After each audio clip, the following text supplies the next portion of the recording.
Good morning, everyone. My name is Arpan Banerjee. I'm a research scholar at the Department of East Asian Studies, University of Delhi, and academic counselor at IGNOU. And I have been teaching you the paper, the code of which is BPSC 134.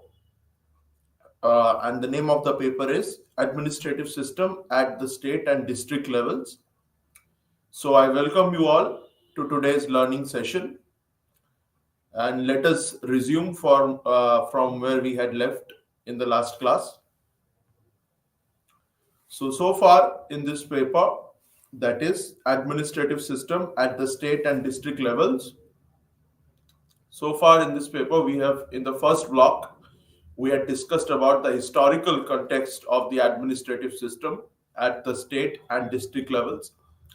And as part of that, we had discussed the evolution of the administrative system right from the ancient period, wherein we had discussed the Mauryan Empire and the Gupta Empire and the administrative system that was prevalent at the state as well as the district level during the Mauryan and the Gupta Empire.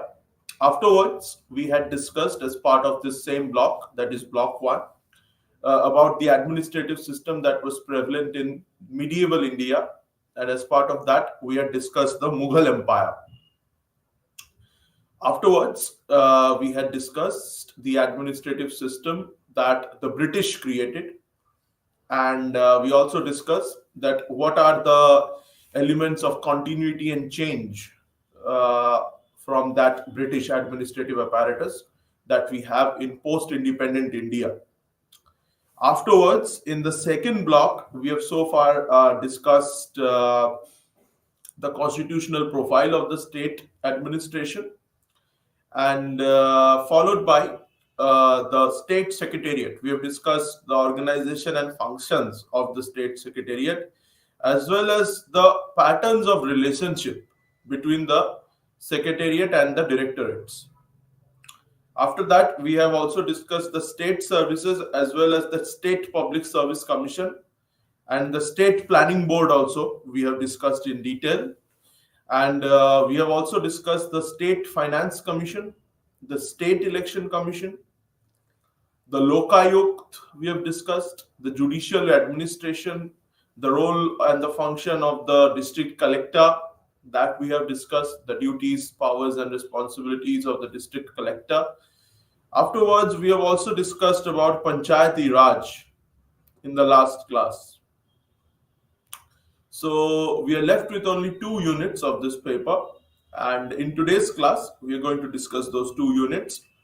We are going to start by discussing municipal administration, because we have already discussed Panchayati Raj in the last class. We'll start by discussing municipal administration. Afterwards, we'll discuss center-state relations also. So let us begin today's class by discussing municipal administration. So as we know that in developing countries like India, the colonial governments that were there, during their period of domination, these colonial governments, they established several statutory institutions. We are all aware of that. And among these statutory institutions, the urban local self-government institutions, these are the most prominent institutions. And ever since the establishment of the Madras Municipal Corporation, which is now called the Chennai Municipal Corporations, which was established 4 centuries ago, when the British first established their foothold in South India or in the Indian subcontinent. They built the Fort St. George in 1639. So during that time, the Madras Municipal Corporation, now known as the Chennai Municipal Corporation, that was established. And since then, what we have observed is that there has been a proliferation of municipal bodies to manage the towns and the cities that are there in our country. Now, a very important moment, we can call a watershed moment in the evolution of municipal administration in our country, was Lord Ripon's resolution in 1882. Now, this resolution, it sought to place these urban local government institutions that the Britishers had created in different cities So this resolution, Lord Ripon, Lord Ripon, who was the Viceroy of India at that point of time. So his resolution in 1882, it sought to place these urban local government institutions on a sound organizational footing. So that was the purpose of Lord Ripon. So they are so these urban local government institutions since then, since 1882, they have been working with different degrees of success in administering the city. That we have observed. So now let us discuss certain characteristics of an urban area, since we are discussing about municipal administration, and municipal administration has got to do with urban areas, with urbanization. So let us discuss some of the distinct characteristics of an urban area. So an urban area is one which is formally so declared through the statutory establishment of that area, which usually is a municipal body. So it can be a municipal body, a notified area, or it also can be a cantonment as well by a definite legislation. So a cantonment is one where the armed forces are stationed.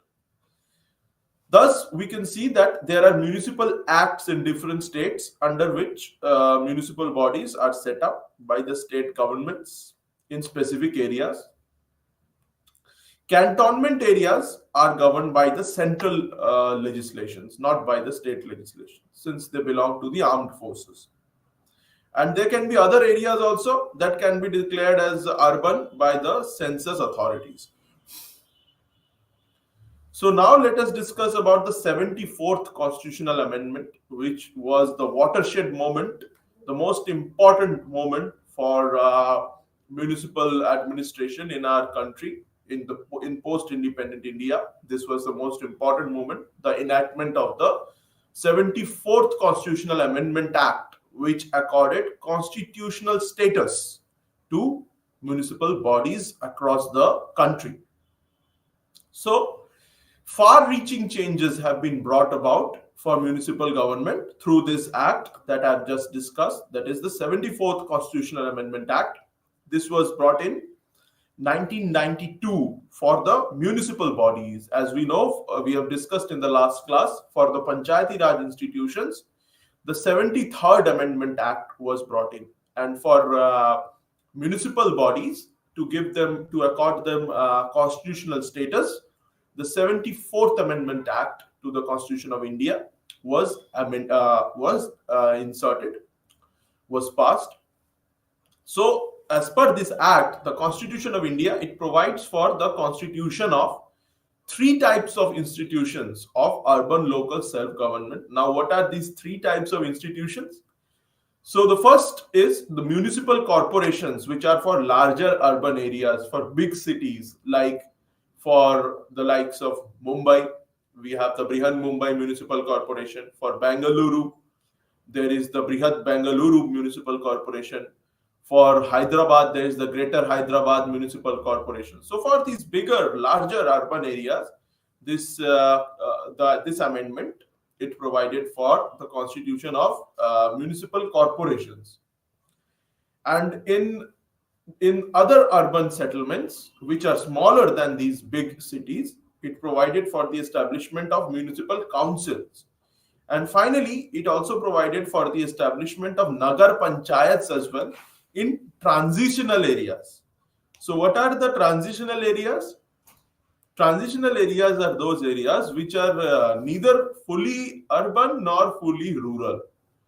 So these areas are neither fully urban nor fully rural. They are in a transition phase. They are transitioning from rural to urban, but they have not yet completely become urban. So, in addition, this 74th Amendment, Constitutional Amendment Act, it provides for decentralization of municipal administration by constituting ward committees in territorial areas of these municipalities that it has given constitutional status. So, this act, it provides for decentralization of municipal administration by the constitution of ward committees in territorial areas of such municipalities, which has population more than 3 lakh. So this act also provides for the creation of ward committees in municipalities having population more than 3 lakhs. Now let us discuss the composition of the municipal authorities that this act has stipulated. So the municipal authorities, they are to be constituted of the following.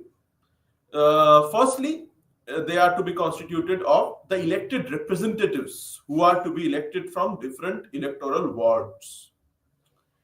Afterwards, the members of the House of the People and the Legislative Assembly of the state representing the constituencies, that is the Vidhan Sabha. They are also to be members of these municipal authorities, and which are wholly or partly under the municipal areas. So the MLAs from these municipal areas, the member of legislative assemblies of the Vidhan Sabhas, they are also to be members of these municipal authorities, and also the members of the councils of state in those states having Vidhan Parishad or council of state or legislative council. So those MLCs or member of legislative council who are registered as electors within a certain municipal area, they are also to be members of the municipal authority of that particular area. Of course, in those states which have the Vidhan Parishad, only 8 states in our country have the Vidhan Parishad. In other states, the members of the legislative assemblies or the MLAs, they are to be the members of the municipal authorities also of their respective areas, of their respective municipal areas. So this has been clearly stipulated in this act.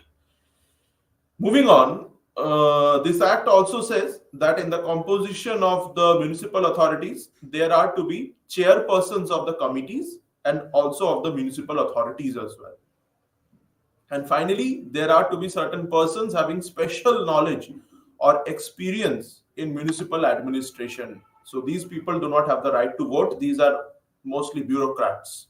These are the IAS officers that are members of these municipal authorities. They are kept there because of their special knowledge and experience that they have in municipal administration to make use of that. Now, this act also clearly stipulates that the ward committees, they should be composed of members of the municipal council representing the wards within the jurisdiction, and one of the elected representatives from within the wards is to be appointed as its chairperson. But the Constitution of India, it gives discretion to the state government to decide the composition. That is why we see in different states the composition differs, because the Constitution of India, it gives discretion to the state government to decide the composition of these ward committees. Another important provision of this 74th constitutional amendment, it pertains to the municipal authority's right to exist. That is also something that has been addressed by this constitutional amendment, the right to exist of these municipal authorities. So this amendment, it gives a term of 5 years to these municipalities, and if at all they have to be dissolved, they must be given an opportunity of being heard. So they cannot be dissolved unilaterally. That used to happen before the enactment of this amendment, that the central government or the state government would unilaterally dissolve municipal bodies. But after this amendment came into being, after this 74th constitutional amendment accorded a constitutional status to these municipal authorities and municipal bodies, what we see that they also accorded the right to exist to these municipal bodies, and they gave a term of 5 years to these municipalities. And if these municipalities are to be dissolved before their term of 5 years gets over, they must be given an opportunity of being heard. Cannot be dissolved in a unilateral manner. And even if they have to be dissolved because of any irregularity, this act, it clearly states that fresh elections should be held within 6 months. That is a very, very important thing that this act includes. So this prevents the phenomena of prolonged supersession for years together. What used to happen that these municipal bodies, they used to be superseded for many years, but now that they have been accorded a constitutional status by the 74th Amendment Act, this act, it prevents the phenomena of the prolonged supersession of these municipal bodies for years together. That is a very important aspect of this Constitutional Amendment Act. Moving on, the empowerment of weaker sections of the society, including the scheduled castes and the scheduled tribes, as well as of women, is also one of the substantive provisions of this Constitutional Amendment Act. The empowerment of the weaker sections of the society, that is, women and the SCs and the STs. And with a view to empowering the SCs and STs as well as women, this act, that is the 74th Amendment Act, it provides for the reservation of seats in the municipal council. And besides such reservations, the most important provisions of the provision of this constitutional amendment is the empowerment of women, for which one third of the total seats are to be reserved for women. So this act has focused a lot on women empowerment and also on empowerment of the SCs and the STs. To keep the municipal elections out of the direct control of the state government, and also to ensure free and fair elections to the municipal bodies, this Constitutional Amendment Act, that is the 74th Constitutional Amendment Act, it has also provided for the constitution of an independent state election commission, just like we had discussed in the last class when we were discussing Panchayati Raj institutions, that the 73rd Amendment Act also provided for the creation of a state election commission, an independent state election commission, in order to ensure that the elections, in case of Panchayati Raj, the elections to the panchayats, they are kept out of the direct control of the state government, and also to ensure fair elections. Similarly, to keep the municipal elections out of the direct control of the state government, and also to ensure that those elections are free and fair, the 74th Amendment Act has also provided for the constitution of an independent state election commission, consisting of an election commissioner who is to be appointed by the governor of the state.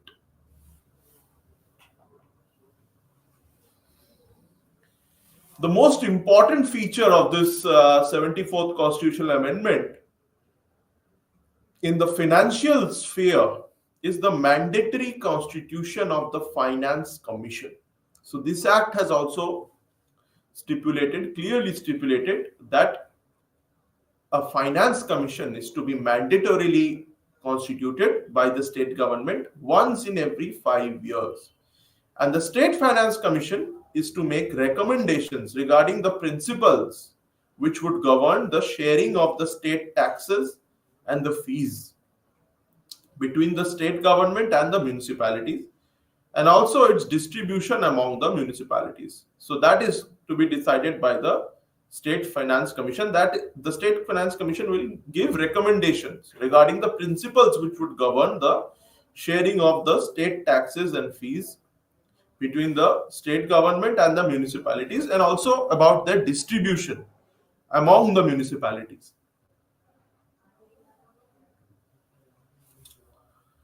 The commission also has to suggest, this finance commission, it also has to suggest the principles for the determination of taxes and fees that are to be assigned to them, and also the grants in aid that are to be given to the municipal authorities out of the consolidated fund of the state. That also the commission has to suggest the principles based on which the grants in aid are to be given to the municipal authorities.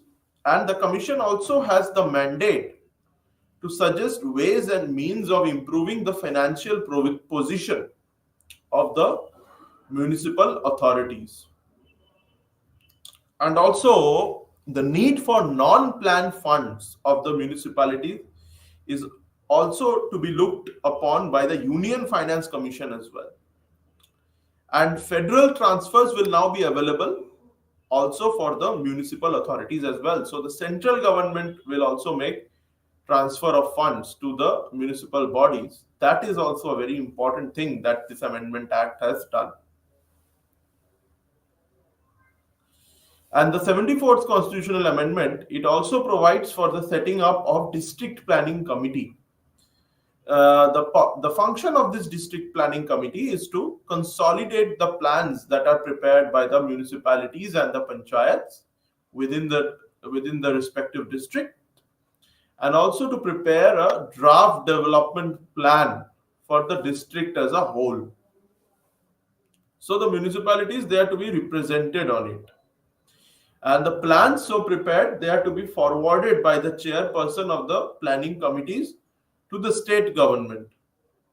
Similarly, the metropolitan planning committees, they are also to be set up. This 74th Amendment Act has stipulated that metropolitan planning committees are also to be set up in the metropolitan areas, that is the bigger cities, on which the municipal authorities are to be represented as well in these metropolitan planning committees.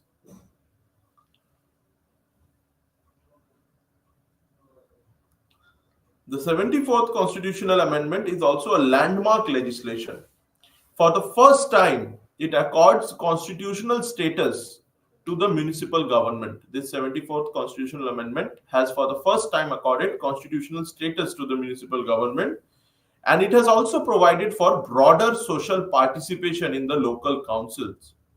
And it has also ensured people's involvement in civic development and also enlargement of the functional domain by inserting the 12th schedule in the Constitution of India. That has increased, that has enlarged the functional domain of the municipal authorities and that has also included this 74th Amendment Act has also ensured the continuity of these municipal bodies through regular elections and transfer of regular funds to them from the higher levels of government, that is from the provincial government and from the central government. The other important dimension is the constitutional recognition of micro level planning that is coordinated by the District Planning Committee.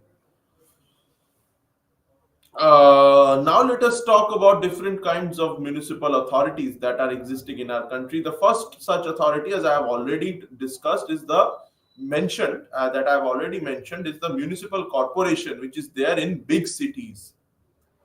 So the administration of civic affairs in a big city is definitely a huge challenge, and the distinct characteristic of a city is the huge concentration of population that we observe within a limited area. And the management of the civil services, therefore, it requires an effective organizational structure to be there in place, and it also requires an adequate finance as well as efficient personnel as well. So the municipal corporation is a form of city government that occupies the top position among the local authorities in big Indian cities, and normally this corporation is the municipal corporation is a form of urban government that is found in major cities in India, the metro cities like Mumbai, where there is the Brihan Mumbai Municipal Corporation, the Delhi, where there is the Delhi Municipal Corporation, in Kolkata, there is the Calcutta Municipal Corporation or the Kolkata Municipal Corporation. In Chennai, now there is the Chennai Municipal Corporation. In Hyderabad, there is the Greater Hyderabad Municipal Corporation. So the big cities, they have these municipal corporations. And these municipal corporations, they are established through special statutes, which are passed by the state legislature. So they are statutory bodies. And in case of union territories, they are established, these municipal corporations are established through acts that are passed by the parliament. So, for example, the Chandigarh Municipal Corporation, because Chandigarh is a union territory, So the Chandigarh Municipal Corporation has been established through an act of the Parliament.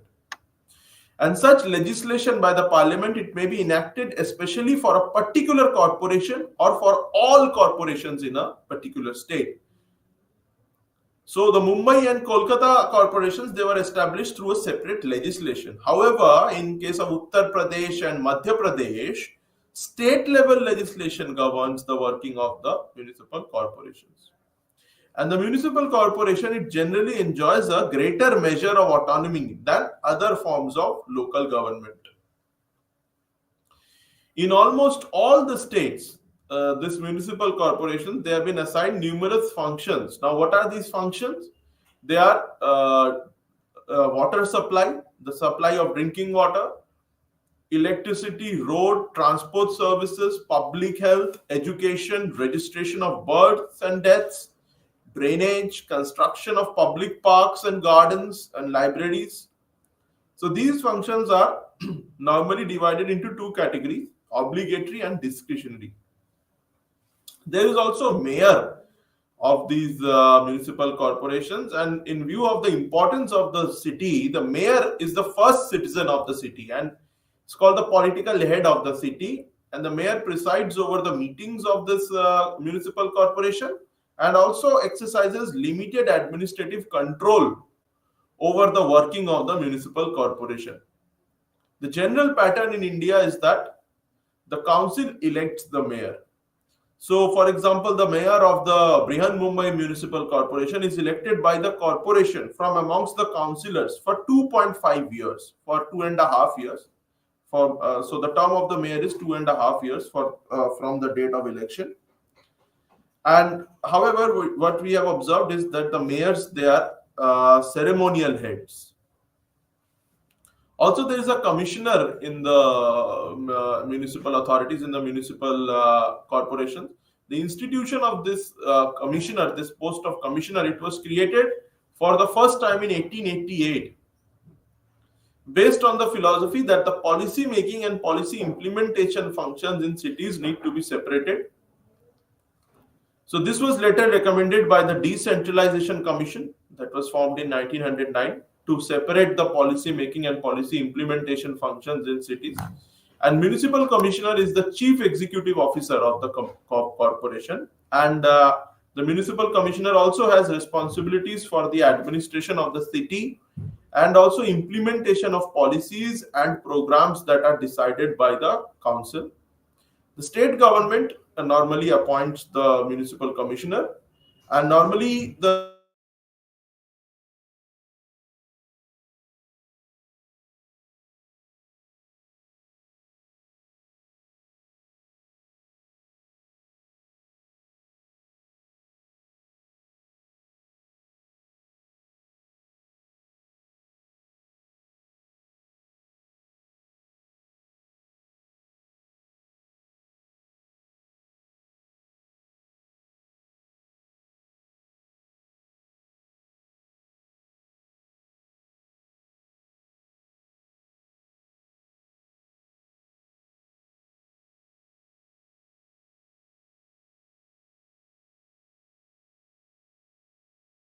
called municipal councils. And any municipal area with 3 lakh population must form ward committees also to ensure true people's participation in the governance of the area. This has been stipulated by the 74th Constitutional Amendment Act.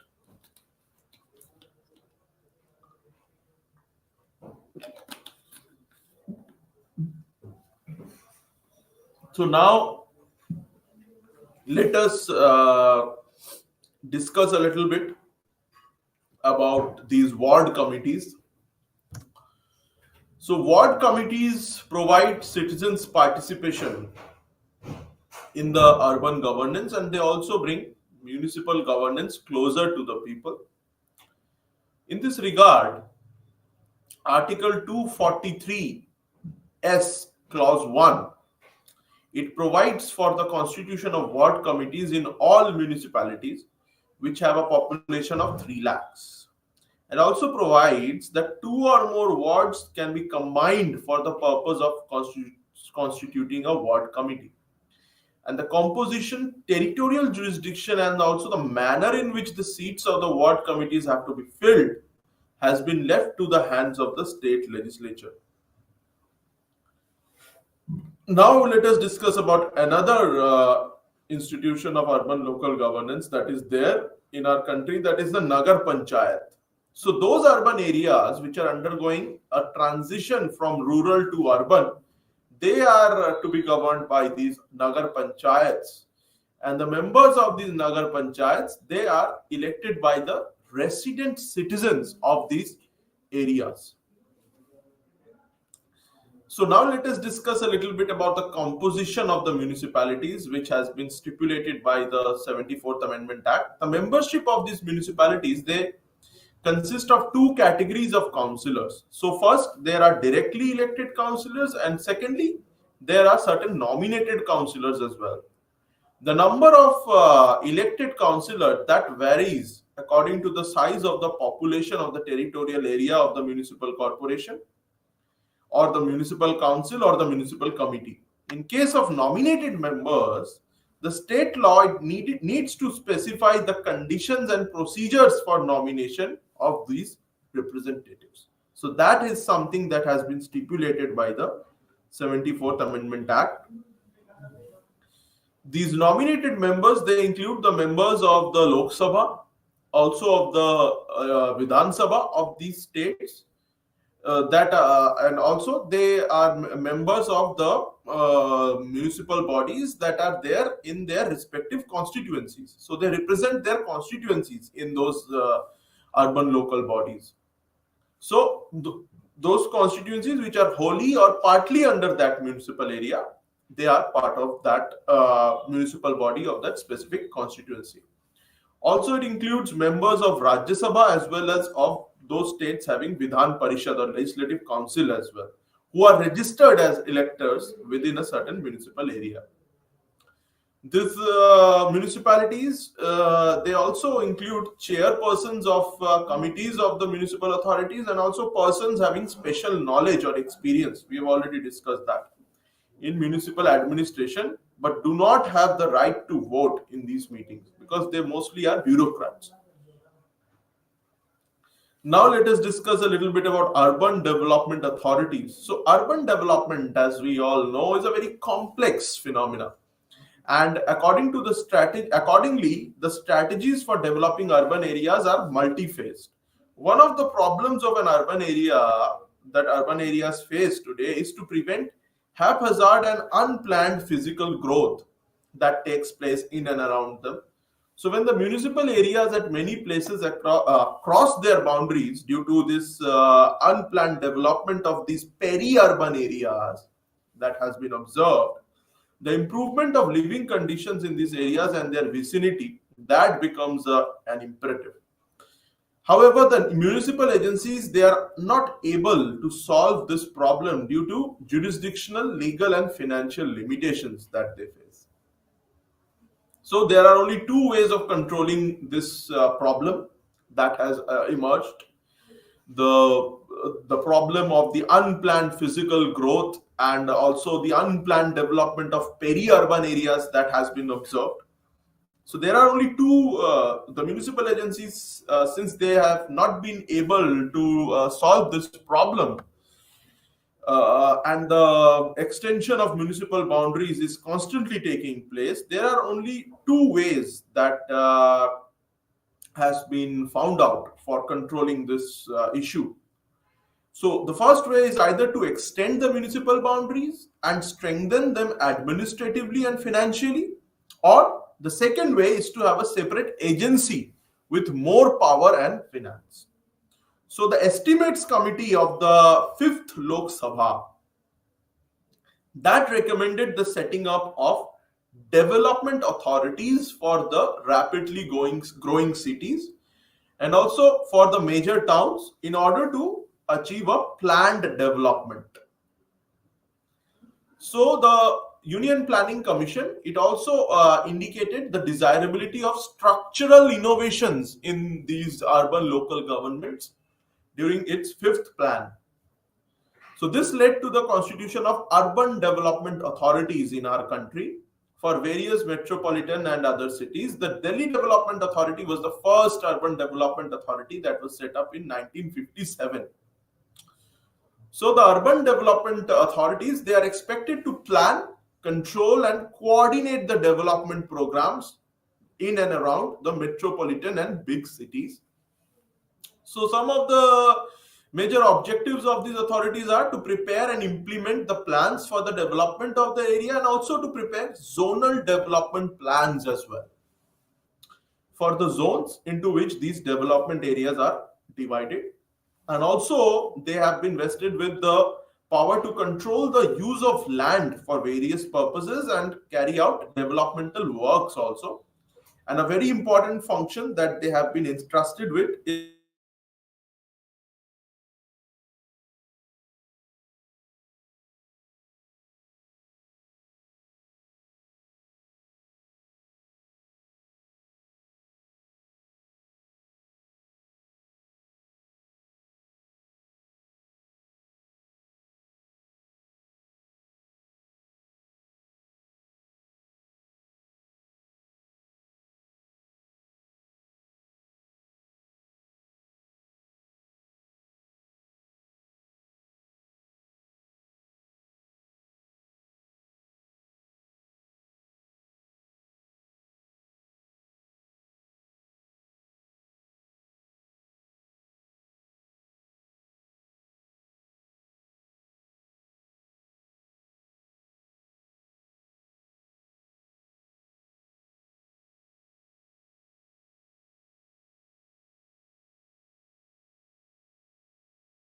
first the second block. So moving on, we have the third block, which is concerned with emerging issues in administrative system at the state and district levels. And as part of that, we are going to discuss the center state local administrative relations. That is our final unit, the center state local administrative relations. So as we all know that the Indian constitution is neither purely federal nor purely unitary.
subjects have been allocated to the exclusive fields of the center and the states, as I have just mentioned. And also certain subjects have been kept in the concurrent list as well.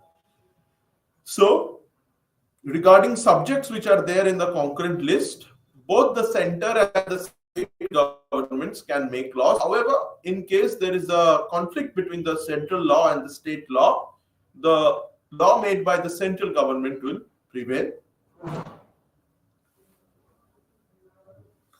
So in the context of state-local relations, it is said that the local bodies are creature of states.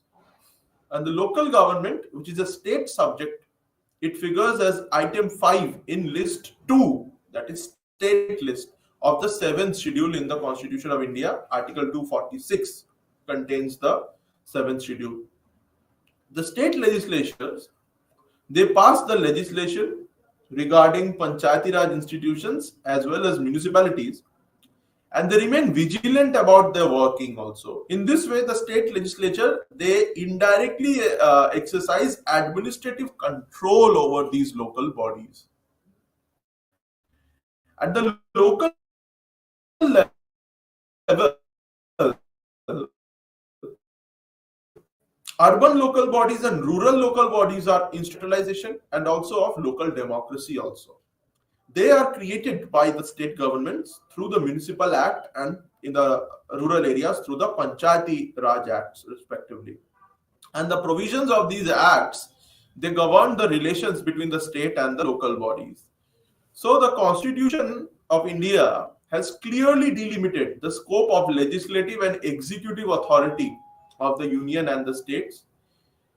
And at the same time, the Constitution of India has expressly provided under Article 256 of the Constitution that the executive power of the states, they shall be so exercised as to ensure compliance with the laws of the parliament. So this has also been clearly provided. So it is further stipulated in the Constitution under Article 256 that if the state government fails to endorse the laws passed by the parliament within its jurisdiction, the union government can issue directions to the states to ensure their compliance. And in case the state government does not heed to these directions that are issued by the union government, then the union government can recommend for the imposition of president's rule in that particular state. There is also a constitutional provision under which the president, with the consent of a state government, can entrust either conditionally or unconditionally to a state or to its officers functions in relation to any matter falling within the ambit of the union. And also a state government can also, with the consent of the union government, confer administrative functions also on the union. So because India is a federation, the constitution of our country has established a dual polity with the union at the center and the states at the periphery. And this dual government system and the division of powers, they are key features of the federal system.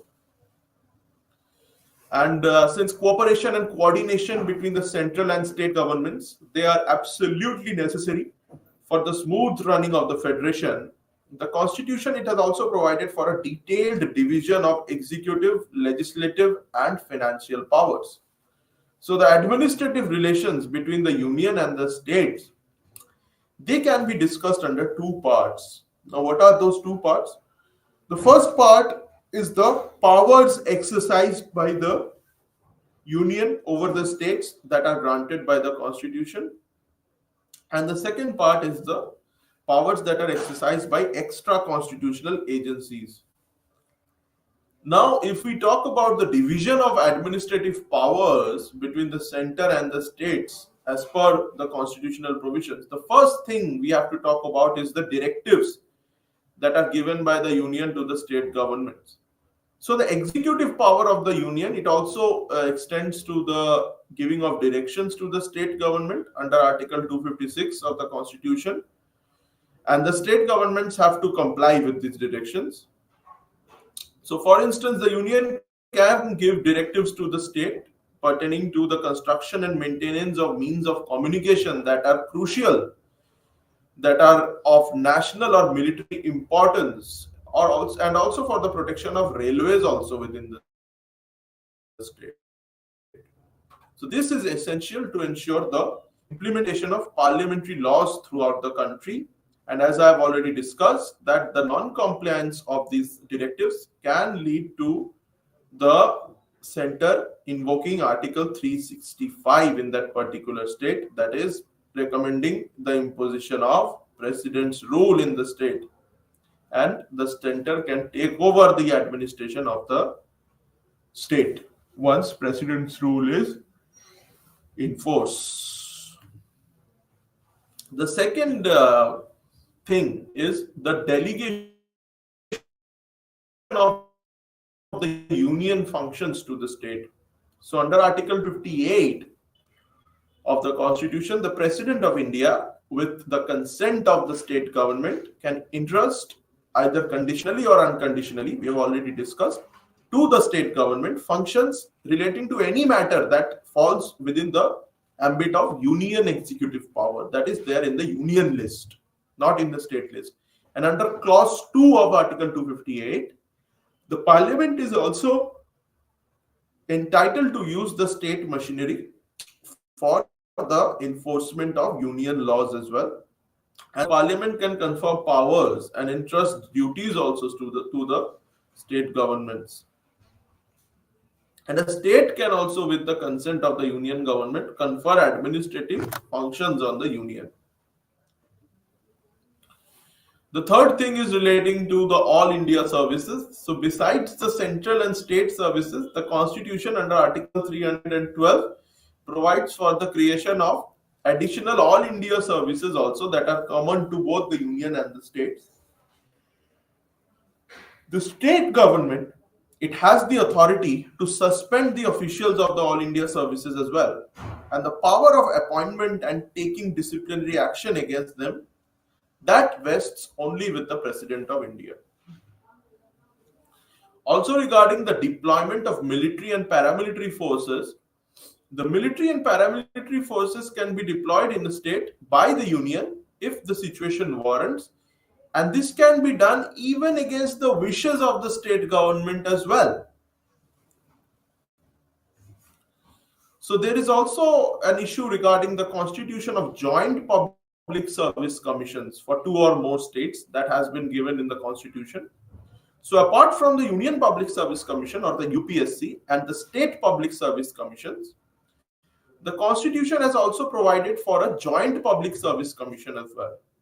So when 2 or more states, through a resolution to that effect in their respective legislatures, when 2 or more states, they agree to have one such commission, the parliament, it can by law provide for the setting up of a joint public service commission.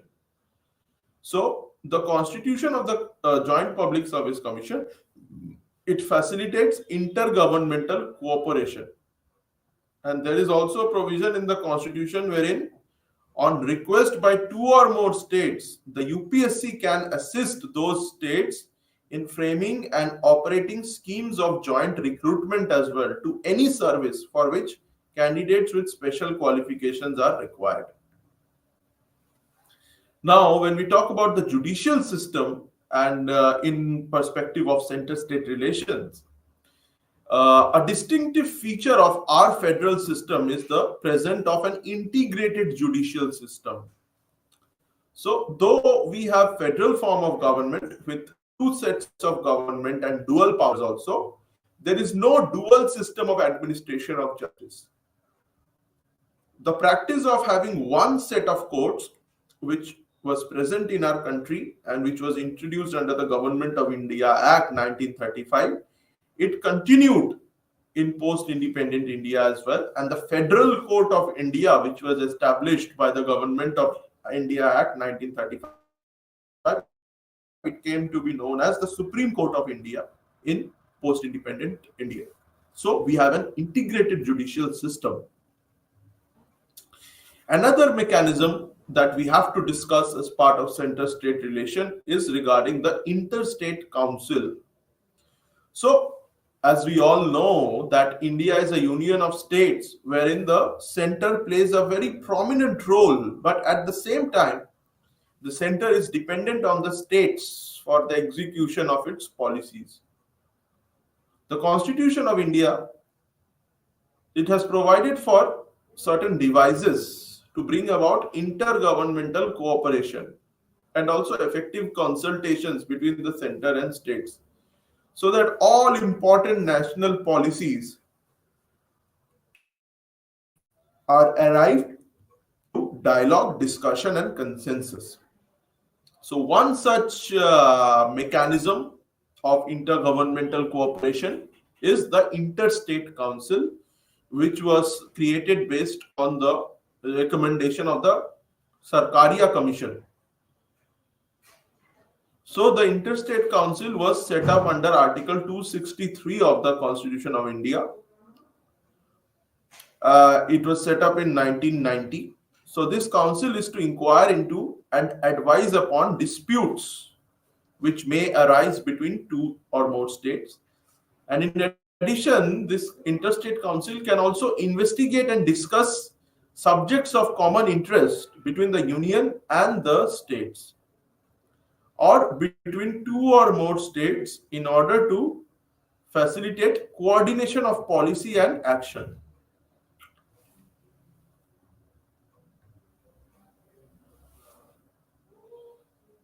So the following councils, interstate councils, have been set up.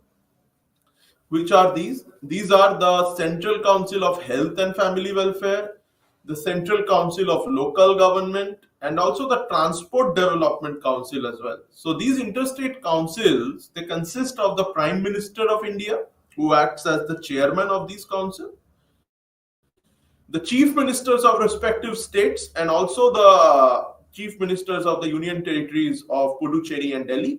And in case a certain union territory, a specific union territory, does not have a legislative assembly, the administrators of these union territories, they are members of these interstate councils, and also the governors of those states which are under president's rule.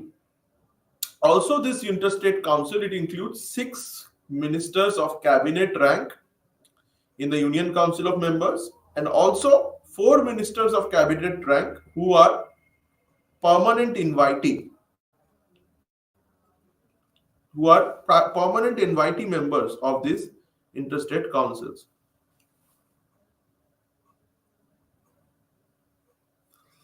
Now let us discuss another very important issue, that is interstate water disputes.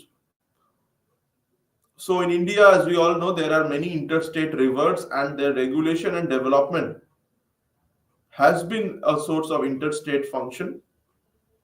So this is related to the use, control, and distribution of water of the interstate rivers for the purposes of irrigation and power generation. And water related matters in the Indian Constitution, they are included in the state list in case they are within a state. However, regarding interstate rivers, these water related matters are included in the union list. And keeping in view this problem of unending river water disputes, the Constitution framers vested the power to deal with it exclusively in the Parliament.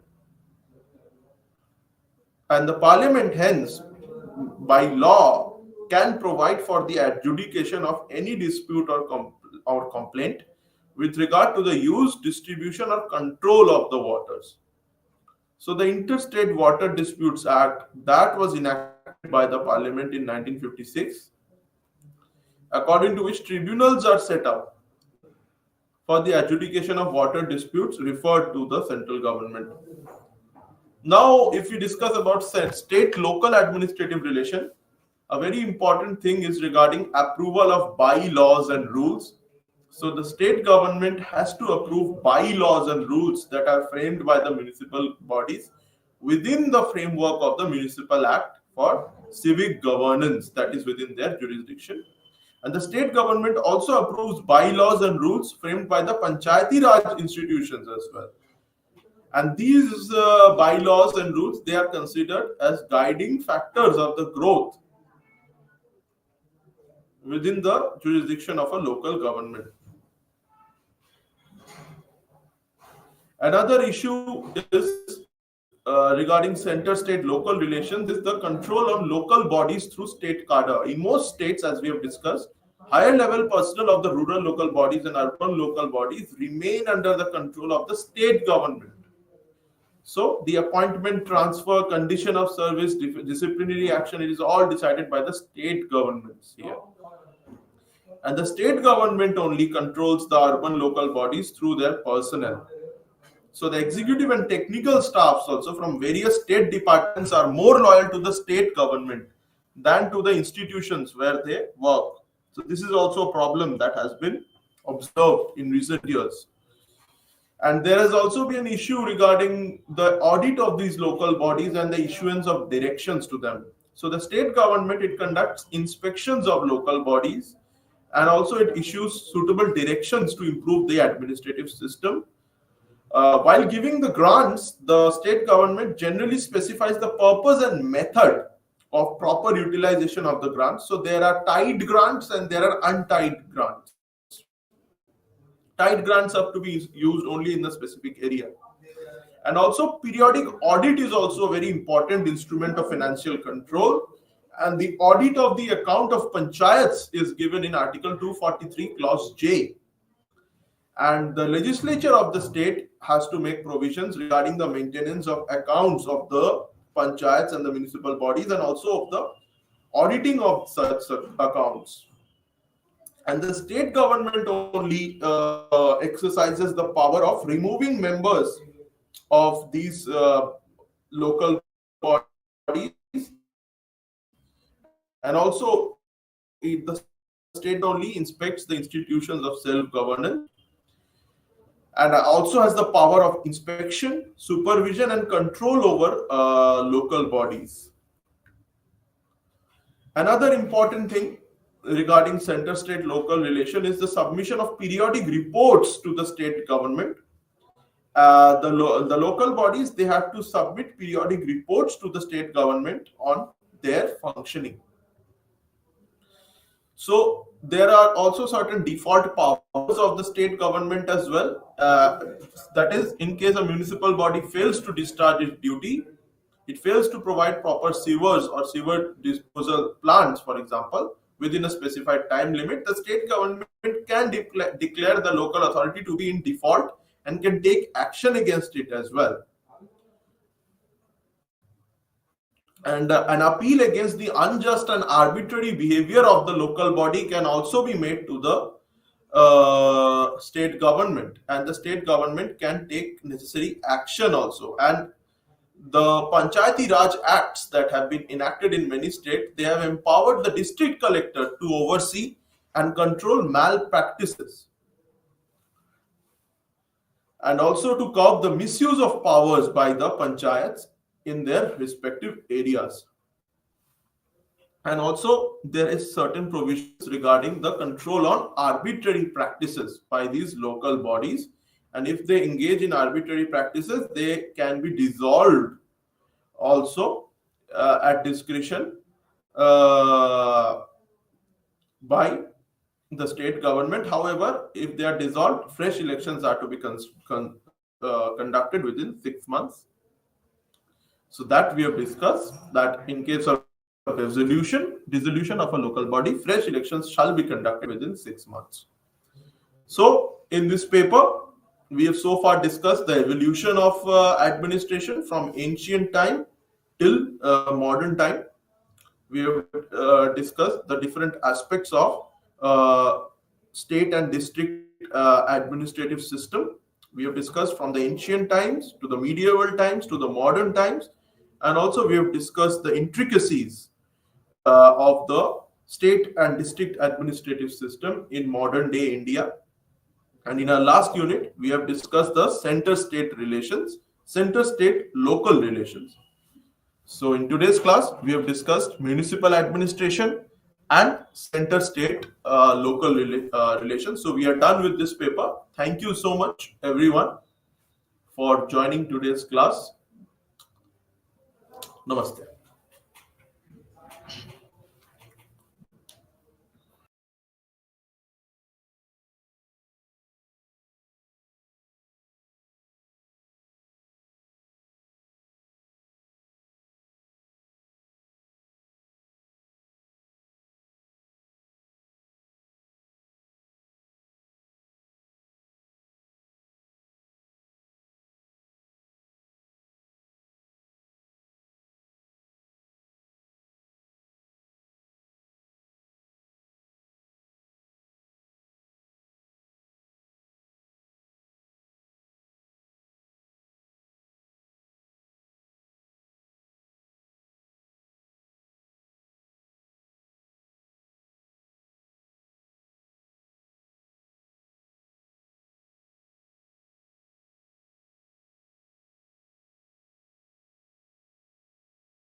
নমস্কাৰ। আজি আমি আগৰ বিষয়টোক পুনৰাই আবৃত্তি কৰি পেলাই আমি এইটো আকৌ পুনৰাই আলোচনা কৰিম। আমাৰ বিষয়টো আছিলে relationship of social and cultural anthropology with আদাৰ ডিচিপ্লিন, সামাজিক আৰু সাংস্কৃতিক নৃতত্বৰ অন্য শাখাৰ লগত সম্পৰ্কৰ বিষয়ে আমি আলোচনা কৰি আছিলোঁ। এই বিষয়টো আমি আজি বহলভাৱে আলোচনা কৰিম। এতিয়া সমাজ বিজ্ঞান আৰু আমাৰ সামাজিক আৰু সাংস্কৃতিক নৃতত্বৰ কেনেধৰণৰ সম্পৰ্ক আছে তাৰ বিষয়ে আমি আগতো আলোচনা কৰিছিলোঁ, কিন্তু আজি আমি ডিটেইলভাৱে ইয়াক অধ্যয়ন কৰিম। এতিয়া আমি জানো নৃতত্বৰ কোনো এটা বিষয়বস্তুৱে অকল নৃতত্বকে নধৰি আমি যদি অন্য যিকোনো শাখাকে ধৰো, মানে বৈজ্ঞানিক বিষয়ে হওক নাইবা অন্য যিকোনো বিষয়ে হওক, কেতিয়াও স্বতন্ত্ৰভাৱে মানে অধ্যয়ন কৰাটো সম্ভৱ নহয়। আমি সব বিষয়েৰে যদি অধ্যয়ন কৰিবলৈ যাওঁ তাৰ অন্য বিষয়বস্তুৰ লগত তাৰ সম্পৰ্ক থকাটো অতি জৰুৰী। সেইটো হয় এডুকেশ্যনেই হওক নাইবা ফিলচফিয়ে হওক নাইবা এন্থ্ৰপলজিয়ে হওক, যিকোনো বিষয়ে হওক আমি কেতিয়াও স্বতন্ত্ৰভাৱে তাক অধ্যয়ন কৰিব নোৱাৰো। তাৰ অন্য শাখাৰ লগত তাৰ সম্পৰ্ক থকাটো অনিবাৰ্য। ঠিক তেনেদৰে আমি সামাজিক আৰু সাংস্কৃতিক নৃতত্বৰ অন্য শাখাৰ লগত সম্পৰ্ক থকাটোত আমি বহু ক্ষেত্ৰত ধৰিব পাৰো। আমি জানো যে নৃতত্বৰ যোনটো প্ৰধান দুটা শাখা আছিলে সেইটো হৈছে আৱেগিক নৃতত্ব আৰু সাংস্কৃতিক নৃতত্ব। সাংস্কৃতিক নৃতত্বৰ ভিতৰত অন্য সৰু সৰু বহুত কেইটা উপশাখা সোমাই থাকে, যেনে সামাজিক নৃতত্ব, ইকনমিক এণ্ড অৰ্থনৈতিক নৃতত্ব, ভাষা তত্ত্ব আছে, লোকাচাৰ আছে, সেনেকে ধৰণে বহুত ধৰণৰ সৰু সৰু শাখা সোমাই আছে। তাৰ পৰাই আমি গম পাওঁ এই গোটেইখিনি বস্তু যদি আমি চালি জাৰি চাওঁ, তেতিয়া আমি গোটেইখিনি কথা যেতিয়া চালে আমি গম পাম যে নৃতত্বৰ যোনটো মানে অধ্যয়নৰ বিষয় সেইটো অকল এটা বিষয়তে সোমাই নাথাকে। তাৰ বিষয়বস্তুৰ যিখিনি বস্তু আছে সেইখিনিৰ মানে প্ৰসাৰটো অতি বহল। অকল এটা বিষয়বস্তুতে নৃতত্বই নিজৰ অধ্যয়ন সীমাবদ্ধ নাৰাখে, অন্য বহুত কেইটা শাখাৰ লগত তাৰ সম্পৰ্ক আছে। যেনেধৰণে আমি ইকনমিক লগতে ক্ষেত্ৰতে চালো, সাইকলজিৰ ক্ষেত্ৰতে চালো, আমি দেখা পাম কি বহু ক্ষেত্ৰত ইয়াৰ সম্পৰ্ক জড়িত হৈ আছে। যেনেকে ধৰণে আমি সমাজ বিজ্ঞানৰ সৈতে সম্পৰ্কটোৰ কথা আমি আলোচনা কৰিছিলো, যে সমাজ বিজ্ঞানৰ নৃতত্বৰ মানুহৰ আচৰণ আৰু সমাজৰ ওপৰত অন্য দৃষ্টিভংগী আগুৱাই ইজনে সিজনৰ পৰিপূৰক হ'ব পাৰে। যদিও সমাজ বিজ্ঞানে প্ৰায় সামাজিক গাঁথনি আৰু আচৰণৰ এক বৃহৎ স্তৰৰ বিশ্লেষণ প্ৰদান কৰে, নৃতত্বই সংস্কৃতি এক সামগ্ৰিক আৰু গভীৰ দৃষ্টিভংগী প্ৰদান কৰে। যে এইটো কথা আমি জানো যে সমাজ বিজ্ঞানে আৰু নৃতত্বত আমি যদিও দেখাত মানে পৃথক যেন লাগে, কিন্তু আমি দেখা পাম দুটাৰে কিন্তু বিষয়বস্তুসমূহ অধ্যয়নৰ বিষয়বস্তুখিনি প্ৰায় একেই। নৃতত্বই কি কৰে? নৃতত্বই মানুহৰ আচৰণ, সমাজৰ ওপৰত মানুহৰ বিভিন্ন দৃষ্টিভংগী, মানুহক সামাজিক প্ৰাণী হিচাপে প্ৰতিষ্ঠা কৰি অধ্যয়ন কৰা যোনটো বিষয়বস্তু সেইটো আগৰ পৰাই চলি আছে। মানুহক সমাজৰ অংগ হিচাপে আমি অধ্যয়ন কৰো। আমি as a part of A society, আমি কেতিয়াও মানুহক ছ'চাইটিৰ পৰা ডিটাচ কৰি কেতিয়াও আমি অধ্যয়ন নকৰো। এইটো এটা আমাৰ নৃতত্বৰ গুৰুত্বপূৰ্ণ কথা। নৃতত্বই সদায় মানুহক সমাজৰ অংগ হিচাপে অধ্যয়ন কৰে। সমাজৰ অংগ হিচাপে অধ্যয়ন কৰাৰ ক্ষেত্ৰত নৃতত্বই কি কৰে? অন্য শাখাৰ লগত সম্বন্ধ তাৰ জড়িত হৈ পৰে। সমাজ বিজ্ঞানৰ কথা কলো যে সমাজ বিজ্ঞানে মানুহৰ আচৰণ, মানুহে বিভিন্ন অনুষ্ঠান প্ৰতিষ্ঠানত তেওঁলোকৰ আচৰণ বিধি কেনেকুৱা, মানুহৰ আচৰণ কেনেকুৱা, যেনেকে পৰিয়ালত এজন ব্যক্তিৰ আচৰণ বেলেগ হ'ব পাৰে, কিন্তু তেওঁৰ বাহিৰত আচৰণটো বেলেগ, আৰু তেওঁ যোনটো কৰ্মস্থলীত তেওঁৰ আচৰণটো বেলেগ। সেই ব্যক্তিজনৰ আচৰণ কেনেকে কৰে বেলেগ হৈছে। তেওঁ বন্ধুৰ লগত যোনটো আচৰণ কৰিব, তেওঁ যাৰ লগত তেওঁ কাম কৰে তেওঁৰ লগত আচৰণটো বেলেগ হ'ব। এই আমি যে সমাজত মানুহে কেনেকে ধৰণে এই আচৰণখিনি মেইনটেইন কৰি চলিছে, মানুহে সমাজত বিভিন্ন লোকৰ লগত কেনেকে ধৰণে বিভিন্ন আচৰণ মিলাই পেলাই সমাজখনত নিজকে খাপ খুৱাই চলিব পাৰিছে, সেইখিনি কথা এটা গুৰুত্বপূৰ্ণ অধ্যয়নৰ বিষয়বস্তু। যদিও আমি দেখা পাইছো যে সমাজ বিজ্ঞানে সাধাৰণতে আধুনিক আৰু জটিল সমাজক বেছিকে তেওঁলোকে অধ্যয়ন কৰে, সামাজিক গাঁথনিৰ কথা অধ্যয়ন কৰে। সামাজিক গাঁথনি বুলি ক'লে আমাৰ ছ'চিয়েল ষ্ট্ৰাকচাৰ, সামাজিক আচৰণ, সামাজিক গাঁথনি যি পৰিৱৰ্তন হৈ আছে সময়ৰ লগত যি গাঁথনি পৰিৱৰ্তন হৈছে। আমি জানো যে সমাজত সংস্কৃতি এইসমূহ বস্তু পৰিৱৰ্তনশীল, এইসমূহ বস্তু কেতিয়াও একেই নাথাকে। যিখন সমাজ এতিয়া বৰ্তমান আমি পাই আছো সেইখন সমাজ হয়তো আৰু কেইবা বছৰ পিছত তাৰ পৰিৱৰ্তন আহিব, তাৰ কালচাৰেল কিছুমান এলিমেণ্টছত পৰিৱৰ্তন আহিব, ভাষাৰ মানে কথাত কিছুমান পৰিৱৰ্তন আহিব। সেই যে পৰিৱৰ্তন যে নহ'ব সেইটো কেতিয়াও আমি ক'ব নোৱাৰো। গতিকে সমাজ বিজ্ঞানে কি কৰে, সামাজিক গাঁথনিৰ তাৰ লগত সমাজৰ অন্য লোকৰ লগত কেনেধৰণৰ সম্পৰ্ক তাৰ বিষয়ে তেওঁলোকে বিশ্লেষণ কৰি অধ্যয়ন কৰে।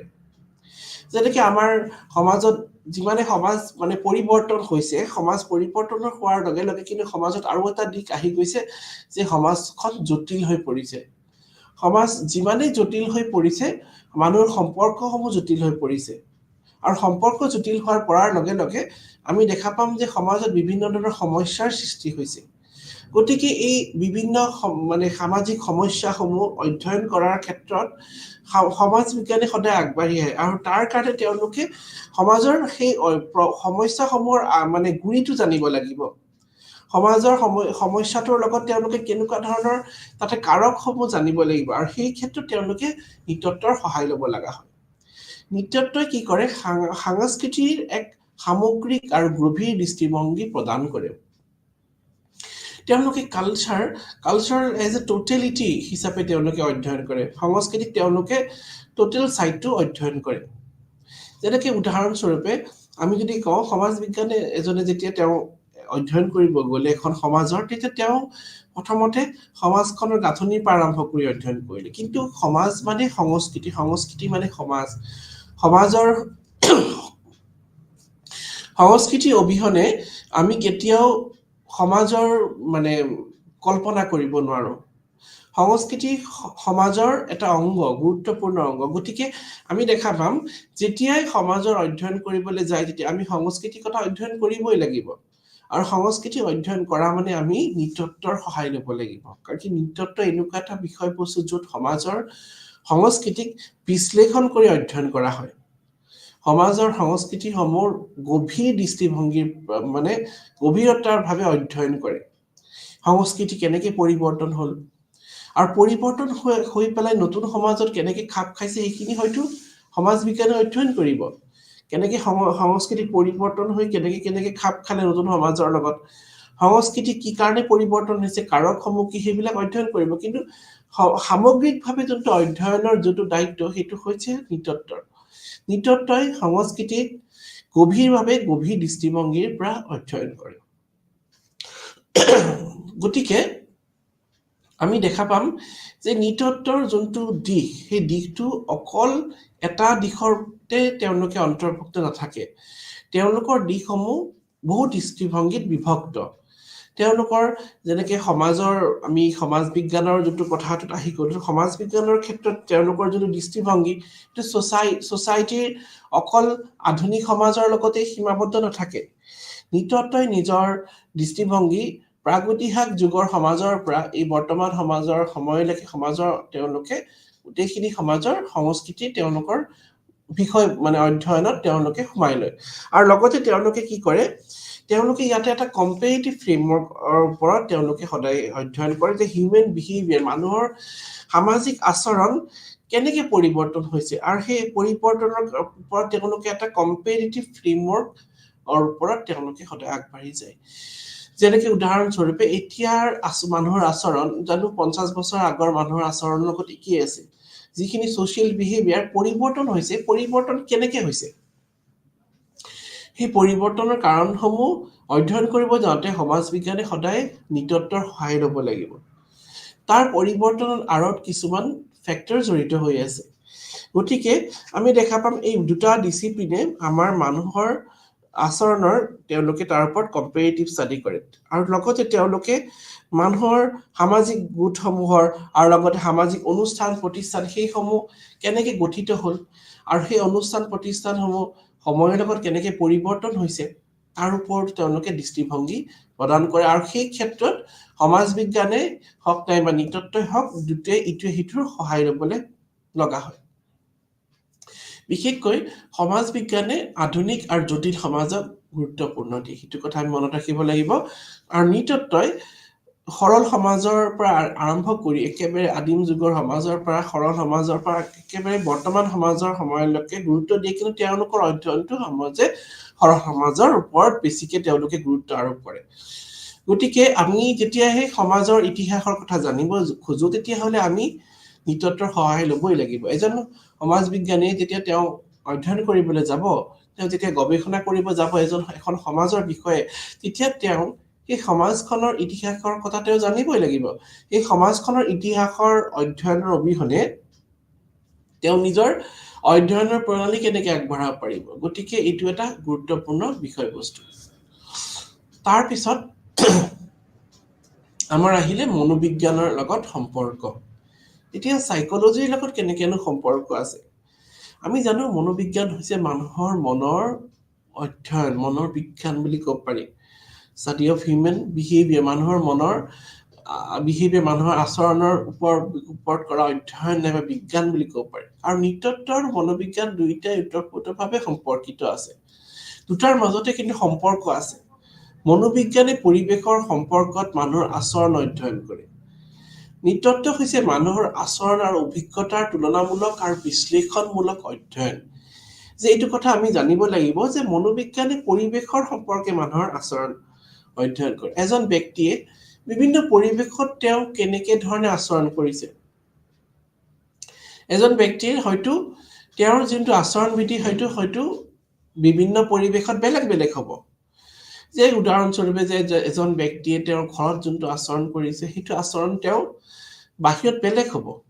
আৰু সেই আচৰণটো কি কাৰণে বেলেগ হৈছে, আৰু নাইবা এজন ব্যক্তিৰ যোনটো আচৰণ সেইটো হয়তো ব্যক্তিভেদে বেলেগ হ'ব, ইণ্ডিভিজুৱেল ডিফাৰেঞ্চ থাকিব তাতে আচৰণত, বিহেভিয়াৰত। গতিকে মনোবিজ্ঞানে সেই মানুহৰ আচৰণ পৰিৱেশ অনুযায়ী কেনেকে বেলেগ বেলেগ হয়, পৰিৱেশ অনুযায়ী মানুহৰ আচৰণ কেনেকে পৰিৱৰ্তন হয়, নাইবা কেনেকে বেলেগ বেলেগ থাকে, কেনেকে তাতে বিভেদ থাকে, তাৰ বিষয়ে তেওঁলোকে বিতংভাৱে আলোচনা কৰে। নৃতত্বই মানুহৰ আচৰণ আৰু অভিজ্ঞতাৰ তুলনামূলক অধ্যয়ন। মানুহৰ আচৰণ আৰু অভিজ্ঞতা, তেওঁৰ এক্সপিৰিয়েঞ্চ কেনেকুৱা। এজন ব্যক্তিৰ ধৰি লওক এটা ভাল অভিজ্ঞতা আছে, তেওঁৰ আচৰণটো বেলেগ হ'ব। আৰু এজন ব্যক্তিৰ অভিজ্ঞতা খুবেই বেয়া এটা জেগাত গৈ পেলাই, তেতিয়া তেওঁৰ অভিজ্ঞতাৰ বেয়া থাকিলে তেওঁৰ আচৰণো বেলেগ ধৰণৰ হ'ব। যেনেকে উদাহৰণস্বৰূপে এজন ব্যক্তি যেতিয়া গৱেষণা কৰিবলৈ গৈছে, গৱেষণা কৰিবলৈ যাওঁতে তেওঁ যেতিয়া নতুনকে এখন জেগালৈ গ'ল, নতুন এখন গাঁৱলৈ গ'ল, তেওঁ অধ্যয়ন কৰিবলৈ গৈছে। তেতিয়া যাওঁতে তেওঁ কি হ'ল, তেওঁ দেখিলে যে তেওঁৰ গাঁৱৰ মানুহখিনি তেওঁৰ লগত খুবেই ভালকে বিহেভ কৰিছে। তেতিয়া কি হ'ব, তেওঁৰ এটা পজিটিভ চাইড আহি যাব যে তেওঁৰ এটা ভাল অভিজ্ঞতা হ'ব। আৰু ভাল অভিজ্ঞতা হোৱাৰ লগে লগে তেওঁ মানে এটা ভাল বিহেভিয়াৰ এটা পাব, নাইবা সেই মানুহখিনিৰ বিষয়ে আগৰ পৰা কোৱা আছে, মানুহখিনি খুবেই সহজ সৰল, খুবেই ভাল। তেতিয়া তেওঁৰ সেই মানুহখিনিৰ আচৰণৰ পৰা তেওঁ এটা ভাল অভিজ্ঞতা এটা আহৰণ কৰিব পাৰিব। তেওঁ যেতিয়া তথ্য আহৰণ কৰিব গৈছে, সেই গৱেষণা কৰিবলৈ যাওঁ, তেতিয়া দেখা পালে তেওঁ তথ্যখিনি অতি সহজে তেওঁ আহৰণ কৰিব পাৰিছে লোকসকলে। তেতিয়া সেই তথ্যখিনি একেবাৰে কষ্ট নোহোৱাকে যেতিয়া তেওঁ ল'ব পাৰিব, তেতিয়া তেওঁ গম পাব তেওঁৰ কোনো কষ্ট নোহোৱাকে লোৱাৰ কাৰণে তেওঁ এটা ভাল অভিজ্ঞতা তেওঁ পাব। আৰু সেইটো কি কাৰণে হৈছে, আচৰণ, মানুহৰ আচৰণ ভাল, মানুহখিনিৰ আচৰণ খুবেই ভাল। গতিকে এটা তুলনামূলক অধ্যয়ন কৰি আমি চাব পাৰো। ঠিক তেনেদৰে আমি নৃতত্বত কি কৰো, সদায় মানুহৰ বিষয় কৰা অধ্যয়ন বুলি আমি সদায় জানো। আৰু আমি মানুহক অধ্যয়ন কৰিব যাওঁতে আমি সদায় জানিব লাগিব মানুহৰ আচৰণটো এটা গুৰুত্বপূৰ্ণ দিশ। মানুহে কেনেকুৱা জেগাত কেনেকে ধৰণে আচৰণ কৰিছে। এজন ব্যক্তিৰ আচৰণ বিধি চব সময়তে একে নহয়। তেওঁৰ আচৰণ ধৰি লওক ঘৰত যেনেকুৱা হ'ব, বাহিৰত বেলেগ হ'ব। আৰু এজন ব্যক্তিকে ধৰক নাইবা এখন গাঁওসমূহকে ধৰক, যেনেকুৱা আচৰণ বিধিৰ পৰা আমি গোটেইখিনি কথা ক'ব পাৰোঁ। যেনেকে উদাহৰণস্বৰূপে আপুনি গ'ল এখন গাঁৱত যোৱাৰ লগে লগে মানুহখিনি খুবেই ৱেলকামিং হয়, তেওঁলোকৰ ব্যৱহাৰ পাতি খুবেই ভাল। তেতিয়া আমি এটা অনুমান কৰিব পাৰোঁ দে আৰ ৱেল কালচাৰ, তেওঁলোকে নিজৰ সংস্কৃতিখিনি বজাই ৰাখিছে। কাৰণ কি, মানুহৰ আচৰণৰ পৰা এজন ব্যক্তি নাইবা এখন সমূহৰ সাংস্কৃতিক চাইডটো আমি দেখা পাওঁ, তেওঁলোকৰ কালচাৰেল এলিমেণ্টছখিনি ৰিফ্লেক্ট কৰে। গতিকে behaviour reflect the cultural elements. আৰু আমাৰ যিহেতু সংস্কৃতিত আমি নৃতত্বত সংস্কৃতি এটা গুৰুত্বপূৰ্ণ দিশ গতিকে আমি ইয়াতে কি কৰোঁ যেতিয়া আমি মানুহৰ কথা অধ্যয়ন কৰিব যাওঁ তেতিয়া আমি মানুহৰ আচৰণৰ কথা অধ্যয়ন কৰিব যাওঁতে আমি তাৰ ব্যৱহাৰৰ লগত তাৰ সংস্কৃতিক কিছুমান সমলৰ কথা কিছুমান কথা আহি পৰি যায় তেনেকৈ তেওঁ খুবেই ভালকৈ ব্যৱহাৰ কৰিছে তেওঁৰ কথা পতাৰ ধৰণ ধৰি লওক আমি এখন গাঁৱত অধ্যয়ন কৰিব গ'লোঁ তেতিয়া আমি দেখা পালোঁ সেই মানুহখিনি খুবেই ৱেল বিহেভ তেওঁলোকে ভালকৈ ৱেলকামিং কৰিছে তেওঁলোকৰ কথা বতৰা তেতিয়া আমি এটা অনুমান কৰিলোঁ যে তেওঁৰ বিহেভিয়াৰৰ পৰা তেওঁৰ গোটেইখিনি ৰিফ্লেক্ট কৰি আছে যে এটা কথাই আছে আপোনাৰ ব্যৱহাৰে আপোনাৰ পৰিচয় এটা বাক্য আছেই কথা তেওঁ ব্যৱহাৰৰ পৰা তেওঁ ৰিফ্লেক্ট কৰিছে তেওঁ কেনেকুৱা ধৰণৰ মানুহ তেওঁৰ কেনেকুৱা ধৰণৰ দৃষ্টিভংগী তেওঁ কেনেকুৱা ধৰণৰ কথা বতৰা গোটেইখিনি কথা চকুৰ আগত আমাৰ আহি গৈছে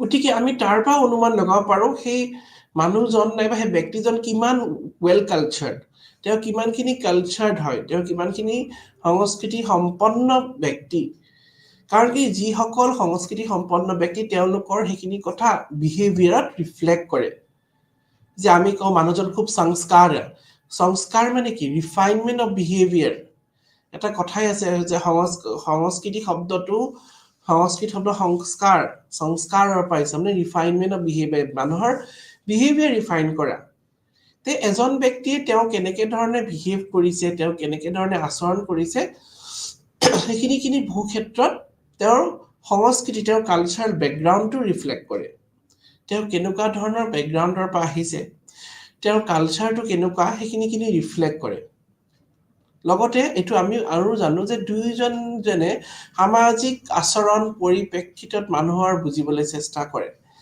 আৰু এইটো কথা আমি জানিব লাগিব যে সাইকোলজি আৰু লগত এন্থ্ৰোপলজি দুটাই কিন্তু মানুহৰ সোশ্যাল বিহেভিয়াৰটো বেছিকৈ মানে অধ্যয়ন কৰিবলৈ তেওঁলোকে সদায় চেষ্টা কৰে যেনেকৈ আমি ক'লোঁ যে মানুহজনৰ আচৰণ কেনেকুৱা মানুহজনৰ ভাল বেয়া তে সেইখিনি আচৰণে তেওঁ কি কৰে তেওঁ ৰিফ্লেক্ট হিজ কালচাৰ তেওঁৰ ব্যক্তিজন নাইবা সেই গোটৰ কালচাৰেল ভেলুজখিনি ৰিফ্লেক্ট কৰে কেনেকুৱা ধৰণৰ কালচাৰেল ভেলুজ তেওঁলোকে লৈ আছে আৰু সেইখিনি তেওঁলোকৰ ব্যৱহাৰ নাইবা আচৰণতে ৰিফ্লেক্ট কৰিব আনহাতে এফালে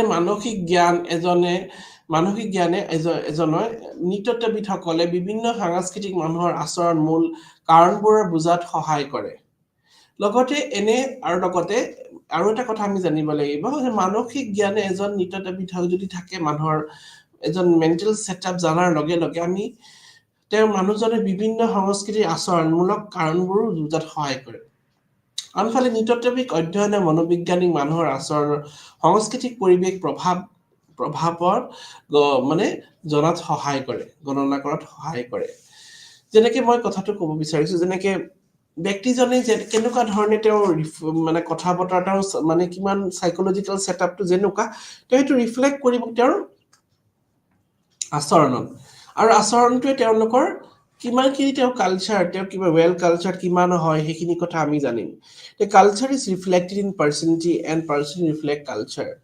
এজন ব্যক্তিৰ যেটি পাৰ্সোনালিটিটো ৰিফ্লেক্ট কৰে কালচাৰ আৰু আমি জানো কালচাৰে এটা পাৰ্ট হয় ৰিফ্লেক্ট কৰে মানে আমাৰ পাৰ্সোনালিটি গতিকে আমি দেখা পাম যে এই মানে মনোবিজ্ঞানৰ ক্ষেত্ৰত যোনটো অধ্যয়ন প্ৰণালী সেই অধ্যয়ন প্ৰণালীয়ে বহু ক্ষেত্ৰত নৃতত্বৰ অধ্যয়নত সহায় কৰে যেনেকৈ আমি কেতিয়াবা এনেকুৱাও কিছুমান গাঁৱত নাইবা জাগাত আমি যাওঁ দেখা পাব পাৰোঁ যে কিছুমান ব্যক্তি ধৰি লওক আচৰণবিধি অলপ বেলেগ আমাৰ যোনটো কালচাৰ নৰ্মছৰ পৰা তেতিয়া আমি ভাবিব নালাগিব যে তেওঁলোকৰ মানে কালচাৰখিনি মানে ভেলুজখিনি ডাউন বুলি গতিকে আমাৰ নৃতত্ববিদসকল নাইবা গৱেষকসকলে যেতিয়া গৱেষণা কৰিবলৈ যায় তেতিয়া তেওঁলোকে এটা আগৰ পৰা সেই লোকসকলৰ সাইকোলজিকেল নলেজখিনি আগৰ পৰা তেওঁলোকে আয়ত্ত কৰি ল'ব লাগিব তেওঁলোকৰ মনোবৈজ্ঞানিক দিশটো আগৰ পৰাই জানি ল'ব লাগিব তেতিয়াহে তেওঁলোকৰ লগত ডিল কৰোঁতে সহজ হৈ পৰিব যেতিয়া তেওঁলোকে সেই লোকসকলৰ বিষয়ে বিতংভাৱে জানি ল'ব তেওঁলোকৰ সাইকোলজিকেল মেণ্টেল ছেটআপটো জানি ল'ব তেতিয়া তেওঁলোকৰ অধ্যয়ন কৰাত সহায় হ'ব নাইবা তথ্য আহৰণ কৰাত সহায় হ'ব গতিকে মনোবিজ্ঞানৰ ক্ষেত্ৰত আৰু নৃতত্বৰ অধ্যয়নৰ ক্ষেত্ৰত সেইটো এটা গুৰুত্বপূৰ্ণ দিশ লগতে যেতিয়াই আমি অধ্যয়ন কৰিব যাওঁ তেতিয়া আমি আগৰ পৰাই আমাৰ কথাই আছে যে আমি সেই মানুহখিনিৰ কথা এটা আগৰ পৰা পূৰ্ব নিৰ্দিষ্ট জ্ঞান এটা লৈ যাওঁ যে মানুহখিনি কেনেকুৱা, মানুহখিনিৰ লগত আমি কেনেকে ডিল কৰিম, আৰু সেই ক্ষেত্ৰত আমি সদায় সাইকোলজিৰ নলেজ ল'ব লাগিব। আমি আগৰ পৰাই সাইকোলজিকেল নলেজ থাকিলে আমি গম পাম যে মানুহখিনিক আমি কেনেকে ডিল কৰিব পাৰোঁ। যেতিয়া আমি ক্ষেত্ৰ অধ্যয়নলৈকে যাওঁ তেতিয়া আমাৰ আগৰ পৰা এটা মানে আমি আগৰ পৰা পৰিকল্পনা কৰি যাব লাগিব যে আমি যেতিয়া তথ্য আহৰণ কৰিম তেতিয়া মানুহখিনিক আমি কেনেকে আকৰ্ষণ কৰি আমি তথ্য ল'ব পাৰোঁ, মানুহখিনি আমি সাইকোলজিকেল সেটআপটো জানি ল'ব লাগিব, তেতিয়াহে আমি নিৰ্ভুল তথ্য আমি আহৰণ কৰিব পাৰিম। যদি আমি সাইকোলজিকেল সেটআপটো নাজানো তেতিয়া আমি মানুহখিনিক আমি পৰা তথ্যখিনি আমি পটকে ল'ব নোৱাৰিম, নাইবা মানুহখিনি আমাক দিবও নোখোজিব পাৰে কেতিয়াবা। মানুহখিনিৰ লগত আমি ডিল কৰিব জানিব লাগিব। As an anthropologist, we must know to deal with the informant. আমি ইনফৰ্মাৰৰ পৰা আমি ভালকে জানিব লাগিব। এজ এ ইনভেষ্টিগেটৰ আমি ভালকে তেওঁলোকৰ পৰা তথ্য দিয়া লোকৰ পৰা আমি তথ্যখিনি যাতে কেনেকে ল'ব পাৰোঁ, ইনফৰ্মেণ্টৰ পৰা কেনেকে ল'ব পাৰোঁ, সেইখিনি আমাৰ কোৱালিটি আমি নিজৰ ওপৰত ইনবিল্ড কৰিব লাগিব। আৰু তাৰ কাৰণে আমি সাইকোলজিৰ নলেজ থাকিব লাগিব। সাইকোলজিৰ নলেজ থাকিলেহে আমি এইখিনি বস্তু কৰা সম্ভৱ হৈ উঠে। গতিকে এই ক্ষেত্ৰত আমি দেখা পালো যে নৃতত্ব আৰু মনোবিজ্ঞান দুইটাৰ সম্পৰ্ক ওতঃপ্ৰোতভাৱে জড়িত হৈ আছে। কাৰণ কি নৃতত্বই যদিও আমি দেখা পাম আচৰণৰ ওপৰত গুৰুত্ব ডাইৰেক্টলি নিদিলেও কিন্তু ইনডাইৰেক্টলি তেওঁলোকে দিয়ে, কাৰণ কি ছ'চিয়েল বিহেভিয়াৰৰ কথা সদায় অধ্যয়ন কৰে। যেনেকে আমাৰ নমস্কাৰ, আমি কাৰোবাক লগ পাই নমস্কাৰ দিওঁ, কিন্তু ৱেষ্টাৰ্ণ কালচাৰত তেওঁলোকে হাত জোকাৰি পেলাই হাতখন শ্বেক হেণ্ড কৰে। আকৌ চাইনাত তেওঁলোকে সম্ভাষণ জনোৱা ষ্টাইলটো বেলেগ ধৰণৰ। গতিকে আমিতো কেতিয়াও ক'ব নোৱাৰো যে তেওঁলোকৰ সেইটো বেয়া বুলি, কাৰণ কি তেওঁলোকৰ এনেকুৱা ধৰণৰ এইটো তেওঁলোকৰ ৱেলকাম কৰে। গতিকে আমি এটা সাইকোলজিকেল সেটআপ বিল্ড কৰিব লাগিব যেতিয়া আমি ক্ষেত্ৰলৈ যাওঁ। নাইবা আমি যেতিয়া ফিল্ডলৈ গৈ দেখিলো যে মানুহখিনি ধৰণৰ যিখিনি আমি খাদ্য খাইছো খাদ্যতকৈ বেলেগ ধৰণৰ, তেওঁলোকৰ পোচাক পাতলবিলাক বেলেগ ধৰণৰ, তেতিয়া আমি জানিব লাগিব যে কি কাৰণে এনেকুৱা বেলেগ হৈছে। আমি সেইকাৰণে আগৰ পৰা এটা সাইকোলজিকেল ইনবিল্ড এটা আমি লৈ যাব লাগিব। তাৰ লগতো আমি এটা কথা গম পাম যে আমি দেখা পাওঁ বিভিন্ন সমাজত যে ল'ৰা ছোৱালী ডাঙৰ কৰা যিটো চাইল্ড হিয়াৰিং যিটো প্ৰেক্টিচ সেইটো বেলেগ বেলেগ হয়। গতিকে তাৰ বিষয়ে আমি জানিলে আমি নৃতত্বত বহুখিনি সহায় হয়। যেনেকে এটা কথাই আছে য'ত যোন ব্যক্তি থাকে তাৰ প্ৰভাৱ পৰে। যেনেকে এজন শিশুক যোনখন সমাজত ডাঙৰ দীঘল কৰিছে যে সেই সমাজৰ পৰিৱেশটো তেওঁৰ ব্যক্তিত্বত প্ৰভাৱ পেলাব। গতিকে আমি দেখা পাম যে সেই শিশুজনক চাইল্ড ৰিয়াৰিং যোনটো প্ৰেক্টিচ যে আমাৰ বিভিন্ন সমাজত চলি থাকে, আমি যদি অধ্যয়ন কৰিবলৈ যাওঁ তেতিয়া আমি দেখা পাম যে সেই চাইল্ড ৰিয়াৰিং প্ৰেক্টিচৰ পৰা এজন ব্যক্তিৰ যোনটো পাৰ্চনেলিটি সেইটো বিকাশ হয়। সেই শিশুজনে সৰুৰ পৰা যেনেকে ধৰণে শিকি আহিছে সেই তাৰ ভয় শংকা সেইখিনি কিন্তু বহুখিনি তেওঁৰ পাৰ্চনেলিটিত ৰিফ্লেক্ট কৰে। সেইকাৰণে কেতিয়াবা যে ডিসঅৰ্ডাৰ বিলাক হয় সেইখিনি সমস্যাৰ সমাধান কিন্তু কৰাটোৱেই সাইকোলজিত সেইখিনি বস্তু আহি যায়। তাৰপিছত আমি অন্য এটা বিষয়বস্তুলৈ যাওঁ, সেইটো হৈছে ইতিহাসৰ লগত সম্পৰ্ক। এতিয়া আমি ইতিহাসৰ লগতনো কেনেকে সম্পৰ্ক আছে সেইটো জানিব লাগিব। যে আমি জানো যে ইতিহাস হৈছে ক্ৰমটো অতীতৰ ঘটনাবোৰৰ অধ্যয়ন। নৃতত্ববিদসকলে অধ্যয়নৰ চিৰত সংস্কৃতি আৰু সম্প্ৰদায়ৰ বৰ্তমান পৰিস্থিতিৰ ওপৰত গুৰুত্ব দিয়ে। নৃতত্ববিদসকলে ইতিহাসবিদৰ দ্বাৰা সংগ্ৰহ কৰা তথ্যসমূহৰ পৰা কৰি এক নিৰ্দিষ্ট সাংস্কৃতিক অতীতৰ ঘটনাবোৰ বুজি পায়। ইতিহাসে নৃতত্ববিদসকলৰ বৰ্তমান পৰিস্থিতিৰ সৈতে অতীতৰ ঘটনাবোৰ সম্পৰ্কিত কৰাত সহায় কৰে। ইয়াত ইতিহাসে অতীতৰ ঘটনাবোৰ অধ্যয়ন কৰিবলৈ নৃতত্বৰ এক সঁজুলি হিচাপে ব্যৱহাৰ কৰে। আমি জানো ইতিহাস বুলি ক'লে আমি য'ত ৰিটেন ৰেকৰ্ড নাছিলে, য'ত ৰিটেন ৰেকৰ্ড আছিলে। আৰু আমি নৃতত্বত কি কৰোঁ, এনেকুৱা ধৰণৰ নৃতত্ব এটা শাখা সোমাই য'ত আমি প্ৰাক ইতিহাস বুলি কওঁ, য'ত ইতিহাসে ঢুকি নাপায়, তাৰমানে য'ত লিখিত বিৱৰণ নাই। আৰু লিখিত বিৱৰণ যেতিয়াৰ পৰা আৰম্ভ হৈছে সেইখিনি হয় ইতিহাসৰ সময়। এতিয়া ইতিহাস আৰু নৃতত্বৰ কেনেধৰণৰ সম্পৰ্ক আছে। ইতিহাসবিদসকলে যেতিয়া তেওঁলোকে অধ্যয়ন কৰিবলৈ আগবাঢ়ি যায় তেতিয়া তেওঁলোকে সদায় সমাজই হওক নাইবা যিকোনো বিষয়বস্তুৰে হওক তেওঁলোকে একে গুৰিৰ পৰা অধ্যয়ন কৰিব লাগিব আৰু সেই গুৰিৰ পৰা অধ্যয়ন কৰিবলৈ যাওঁতে তেওঁলোকে নৃতত্বৰ সহায় ল'ব লাগিব নৃতত্বৰ সহায় তেওঁলোকে ল'ব লাগিব কাৰণ কি তেওঁলোকৰ এটা লিমিটেশ্যন আছে কি তেওঁলোকে লিখিত বিৱৰণ ৰিটেন ৰেকৰ্ডছৰ পৰাহে তেওঁলোকে নিজৰ বিশ্লেষণখিনি দাঙি দিব পাৰিব কিন্তু নৃতত্বই কি কৰে তেওঁলোকৰ যোনটো যোনটো তেওঁলোকৰ এৰিয়া অফ ষ্টাডি সেইটো অতি বহল তেওঁলোকে আনৰিটেন পিৰিয়ড অফ হিউমেন হিষ্ট্ৰী বুলি ক'ব পাৰি মানৱ জাতিৰ অলিখিত যোনটো সময় এই সময়ৰ পৰা ধৰি পেলাই বৰ্তমান সময়লৈকে যিমান পৰিঘটনা আছে সেই প্ৰত্যেকটো পৰিঘটনা তেওঁলোকে অধ্যয়ন কৰে গতিকে ইয়াৰ পৰিৱেশটো পৰিসৰটো অতি বহল ইতিহাসৰ অকল লিখিত বিৱৰণতে সোমাই থাকিব সেনেকে নহয় নৃতত্ববিদসকলে ইতিহাস বিষয়ৰ দ্বাৰা সংগ্ৰহ কৰা তথ্য ব্যৱহাৰ কৰি নিৰ্দিষ্ট সংস্কৃতি অতীতৰ ঘটনাবোৰ বুজি পায় নৃতত্ববিদসকলে যে ইতিহাসৰ দ্বাৰা তথ্য যিখিনি তেওঁলোকে তথ্য সংগ্ৰহ কৰিলে সেই সংগ্ৰহসমূহ অধ্যয়ন কৰি তেওঁলোকে ঘটনাবোৰ বুজি পাবলৈ তেওঁলোকে এনালাইটিকেল ষ্টাডি আৰম্ভ কৰে লগতে ইতিহাসে নৃতত্ববিদসকলৰ বৰ্তমান পৰিস্থিতিৰ সৈতে অতীতৰ ঘটনাবোৰ সম্পৰ্কত কৰাত সহায় কৰে তাৰমানে এইটো কথা ক'ব বিচাৰিছো যে কম্পেৰিটিভ ষ্টাডি যোনটো study of past and the present যেনে কম্পেৰিটিভ ষ্টাডি যোনটো আছে সেই ষ্টাডিটো কিন্তু অধ্যয়নটো ইতিহাসে নৃতত্বৰ পৰাহে ল'ব লাগিব যেনেকে উদাহৰণস্বৰূপে এটা সংস্কৃতিৰ কেনেকে প্ৰসাৰ হ'ল কেনেকে সংস্কৃতিৰ উৎপত্তি হ'ল সেই উৎপত্তিটো জানিবলৈ সংস্কৃতি সমলসমূহ হয়তো ইতিহাসবিদসকলে তেওঁলোকে কিছু তথ্য দি দিব কিন্তু সেই সংস্কৃতিটো কেনেকে প্ৰসাৰ হ'ল কেনেকে লুপ্ত হৈ গ'ল অতীতত হেৰি কৰি সেইখিনি বস্তু জানিবলৈ হ'লে তেওঁলোকে অকল ৰিটেন ৰেকৰ্ডছৰ ওপৰত তেওঁলোকে সীমাবদ্ধ থাকিব নোৱাৰে ইতিহাসবিদসকলে জানিবই হ'লে তেতিয়া তেওঁলোকে কিছু আনৰিটেন ৰেকৰ্ডৰ ওপৰতো যাব লাগিব বিভিন্ন সমল মাটি তলত পোৱা বিভিন্ন সমলসমূহৰ পৰা এই সমলসমূহৰ পৰা অধ্যয়ন কৰি বহু কথা জানিব পাৰি তাতে কোনো ধৰণৰ লিখিত বিৱৰণ নাই কিন্তু এই সমলসমূহ অধ্যয়ন কৰি কিন্তু বহু কথা জানিব পাৰি আৰু এই সমলসমূহে কিন্তু হয়তো তাত বহু কথা আমাক সোঁৱৰাই দিব পাৰে ইতিহাসৰ কথা আৰু সেই ইতিহাসৰ কথা জানাৰ ক্ষেত্ৰত কিন্তু কিছুমান ডেটিং মেথডছ আমাৰ নৃতত্ববিদসকলে ইউজ কৰে যেনেকে ৰেডিঅ' কাৰ্বন ডেটিং মেথডে হওক ট্ৰি ৰিং এনালাইচিছে হওক তেজস্বী এঙাৰ পদ্ধতি আকৌ সেনেকে ধৰণৰ বহুখিনি ডেটিং মেথড আছে আৰু সেই ডেটিং মেথডৰ জৰিয়তে নৃতত্ববিদসকলে ইতিহাসৰ কথা প্ৰাগ ইতিহাসৰ কথা জনাত সহায় কৰে আৰু সেইখিনি তথ্যৰ পৰা ইতিহাসবিদসকলেও তেওঁলোকে নিজৰ বিশ্লেষণ দাঙি দিব পাৰে কাৰণ কি সেইখিনি সময়ত কোনো ধৰণৰ লিখিত বিৱৰণ নাছিলে প্ৰাগ ইতিহাস যুগৰ কালৰ পৰা কেনেকেনো ইতিহাসটো কেনেকে আহিল সেইখিনি সময়ৰ যুগৰ পৰা কেনেকে ধৰণে বৰ্তমান সময়লৈকে আহিল তাৰ কাৰণে তেওঁলোকে যোনখিনি সমল মাটিৰ তলত যিখিনি সমল আছে সেই সমলসমূহ নৃতত্ববিদসকলে তেওঁলোকে বিশ্লেষণ কৰিছে বিভিন্ন তথ্য জৰিয়তে বিভিন্ন ডেটিং মেথডৰ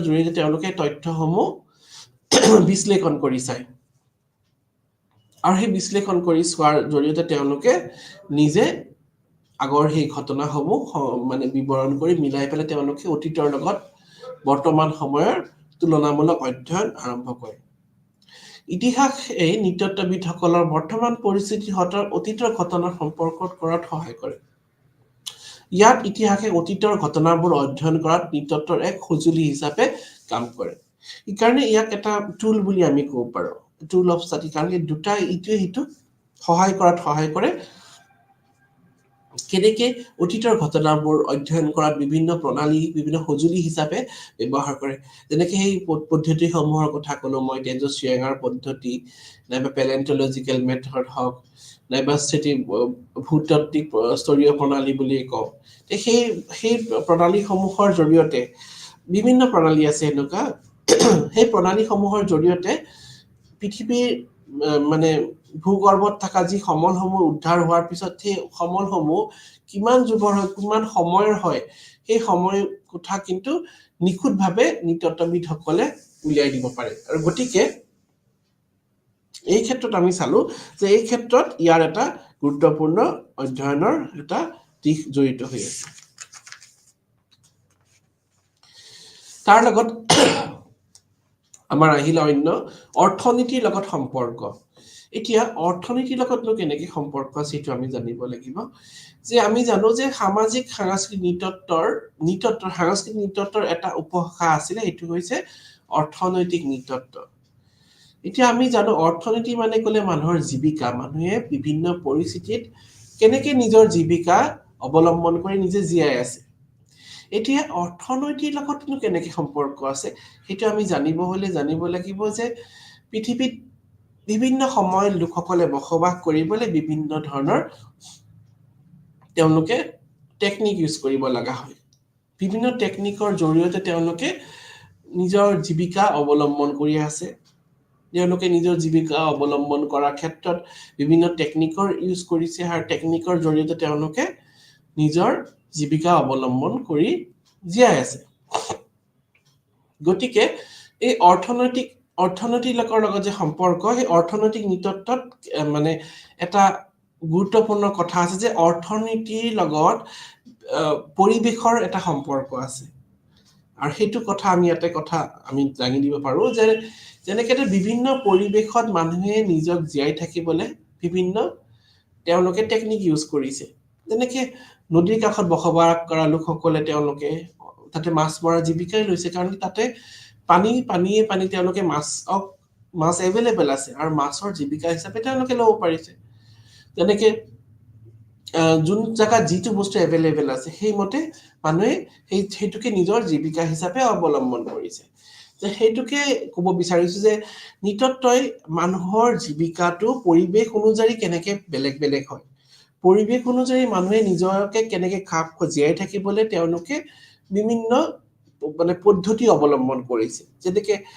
আমি জানো যে এসময়ত মানুহে খেতি বাতি কৰিব নাজানিছিলে তেতিয়া সেইখিনি সময়ত মানুহে জীয়াই থাকিবলৈ তেওঁলোকে কি কৰিছিলে তেওঁলোকে অন্বেষণ জীৱিকা অৱলম্বন কৰিছিলে তেওঁলোকে ফুড গেদাৰিং ষ্টেজত আছিলে তাৰ পিছত ক্ৰমান্বয়ে সময় যোৱাৰ লগে লগে তেওঁলোকে ফুড প্ৰডিউচিং ষ্টেজ পালেগে আৰু আস্তে আস্তে তেওঁলোকে আধুনিক যুগত আহি সোমাই পৰিলে গতিকে এই যোনটো যাত্ৰা মানুহৰ অন্বেষণ জীৱিকাৰ পৰা উৎপাদন জীৱিকালে সেই যাত্ৰাটো গোটেইটো কিন্তু নৃতত্বত অধ্যয়ন কৰা হয় আৰু ঠিক তেনেধৰণে সেই যাত্ৰাটো অধ্যয়ন কৰাৰ ক্ষেত্ৰত আমাৰ নৃতত্ববিদসকলেও কিন্তু অধ্যয়ন কৰিব লাগিব অৰ্থনীতিবিদসকলেও অধ্যয়ন কৰিব লাগিব নৃতত্বৰ পৰা কাৰণ কি মানুহৰ জীৱিকা যদি অধ্যয়ন কৰিবলৈ যাব তেতিয়া তেওঁলোকে সেই অতীতৰ সময়ৰ পৰা অধ্যয়ন কৰিব লাগিব অতীতৰ সময়ৰ পৰা মানুহৰ জীৱিকা অধ্যয়ন কৰিব লাগিব মানুহে বিভিন্ন পৰিস্থিতিত কেনেকে ধৰণৰ জীৱিকা অৱলম্বন কৰি জীয়াই আছে কি কাৰণ তেওঁলোকৰ জীৱিকা পৰিৱৰ্তন হৈছে সেইটো সামাজিক দিশৰ লগতো কিন্তু বহুতখিনি পৰিমাণে জড়িত হৈ আছে আমি জানো যে অন্বেষণ জীৱিকাৰ তলত চিকাৰ হান্টিং ফিশিং আছিল তাৰপিছত আমাৰ উৎপাদন জীৱিকা পশুপালন আকৌ খেতি বাতি কৃষি আৰম্ভ হ'ল গতিকে এই গোটেইটো প্ৰচেছ যেতিয়া মানুহে গ'ল যে অন্বেষণ জীৱিকাৰ পৰা উৎপাদন জীৱিকালৈ যেতিয়া তেওঁলোকে পৰিৱৰ্তন হ'লে পৰিৱৰ্তন হওঁতে বহুখিনি কথা আহি যায় মানুহে সেই পৰিৱৰ্তন একেদিনত হোৱা নাছিলে মানুহে মানে অন্বেষণ জীৱিকাৰ পৰা উৎপাদন জীৱিকালৈ আহোঁতে তেওঁলোকে একেদিনাই কেতিয়াও কৰিব পৰা নাছিলে এইটো এটা লং পিৰিয়ড অফ টাইম আৰু এইটো এটা সময় লৈছিলে আৰু সময়ৰ লগে লগেহে তেওঁলোকে পৰিৱৰ্তন কৰিব পাৰিছে যেনেকে আমি যদি চাওঁ যে মানুহ যিমানে সময়ৰ লগত আগবাঢ়ি গৈছে তেওঁলোকৰ জীৱিকাৰ পৰিৱৰ্তন আহিছে যে এসময়ত খেতিয়ে জীৱিকা আছিলে বেছিকে কিন্তু এতিয়া মানুহে খেতি কৰি জানো জীয়াব পাৰিছে নাই মানুহে বেলেগ ধৰণৰ জীৱিকা অৱলম্বন কৰিছে মানুহে সময়ৰ লগত তেওঁলোকে জীৱিকা বেলেগ পৰিৱৰ্তন কৰিছে পৰিৱৰ্তনশীল সমাজৰ লগত তেওঁলোকে নিজৰ জীৱিকা পৰিৱৰ্তন কৰিছে গতিকে অৰ্থনীতিয়ে যেতিয়াহে যিহেতু মানুহৰ জীৱিকাৰ কথা অধ্যয়ন কৰে আৰু সেই ক্ষেত্ৰত তেওঁলোকে সদায় মানুহৰ আদিম জীৱিকাৰ কথা অধ্যয়ন কৰিব লাগিব মানুহৰ এসময়ত কেনেকে জীৱিকা আছিল livelihood of the people of primitive time তেওঁলোকৰ আদিম যুগত মানুহৰ জীৱিকা কেনেকুৱা আছিলে তেওঁলোকৰ ইকনমি কেনেকুৱা আছিলে সেইটো কথা জানিবই লাগিব বৰ্তমান সময়ৰ ইকনমি জানিব হলে আমি আদিম কালৰ ইকনমি জানিবই লাগিব কেনেকে পৰিৱৰ্তন হ'ল কি কাৰণত পৰিৱৰ্তন হ'ল এতিয়াও যেনেকে আমি যদি চাওঁ মাছ মৰা সম্প্ৰদায় আস্তে আস্তে লুপ্ত হৈ যাবলৈ ধৰিছে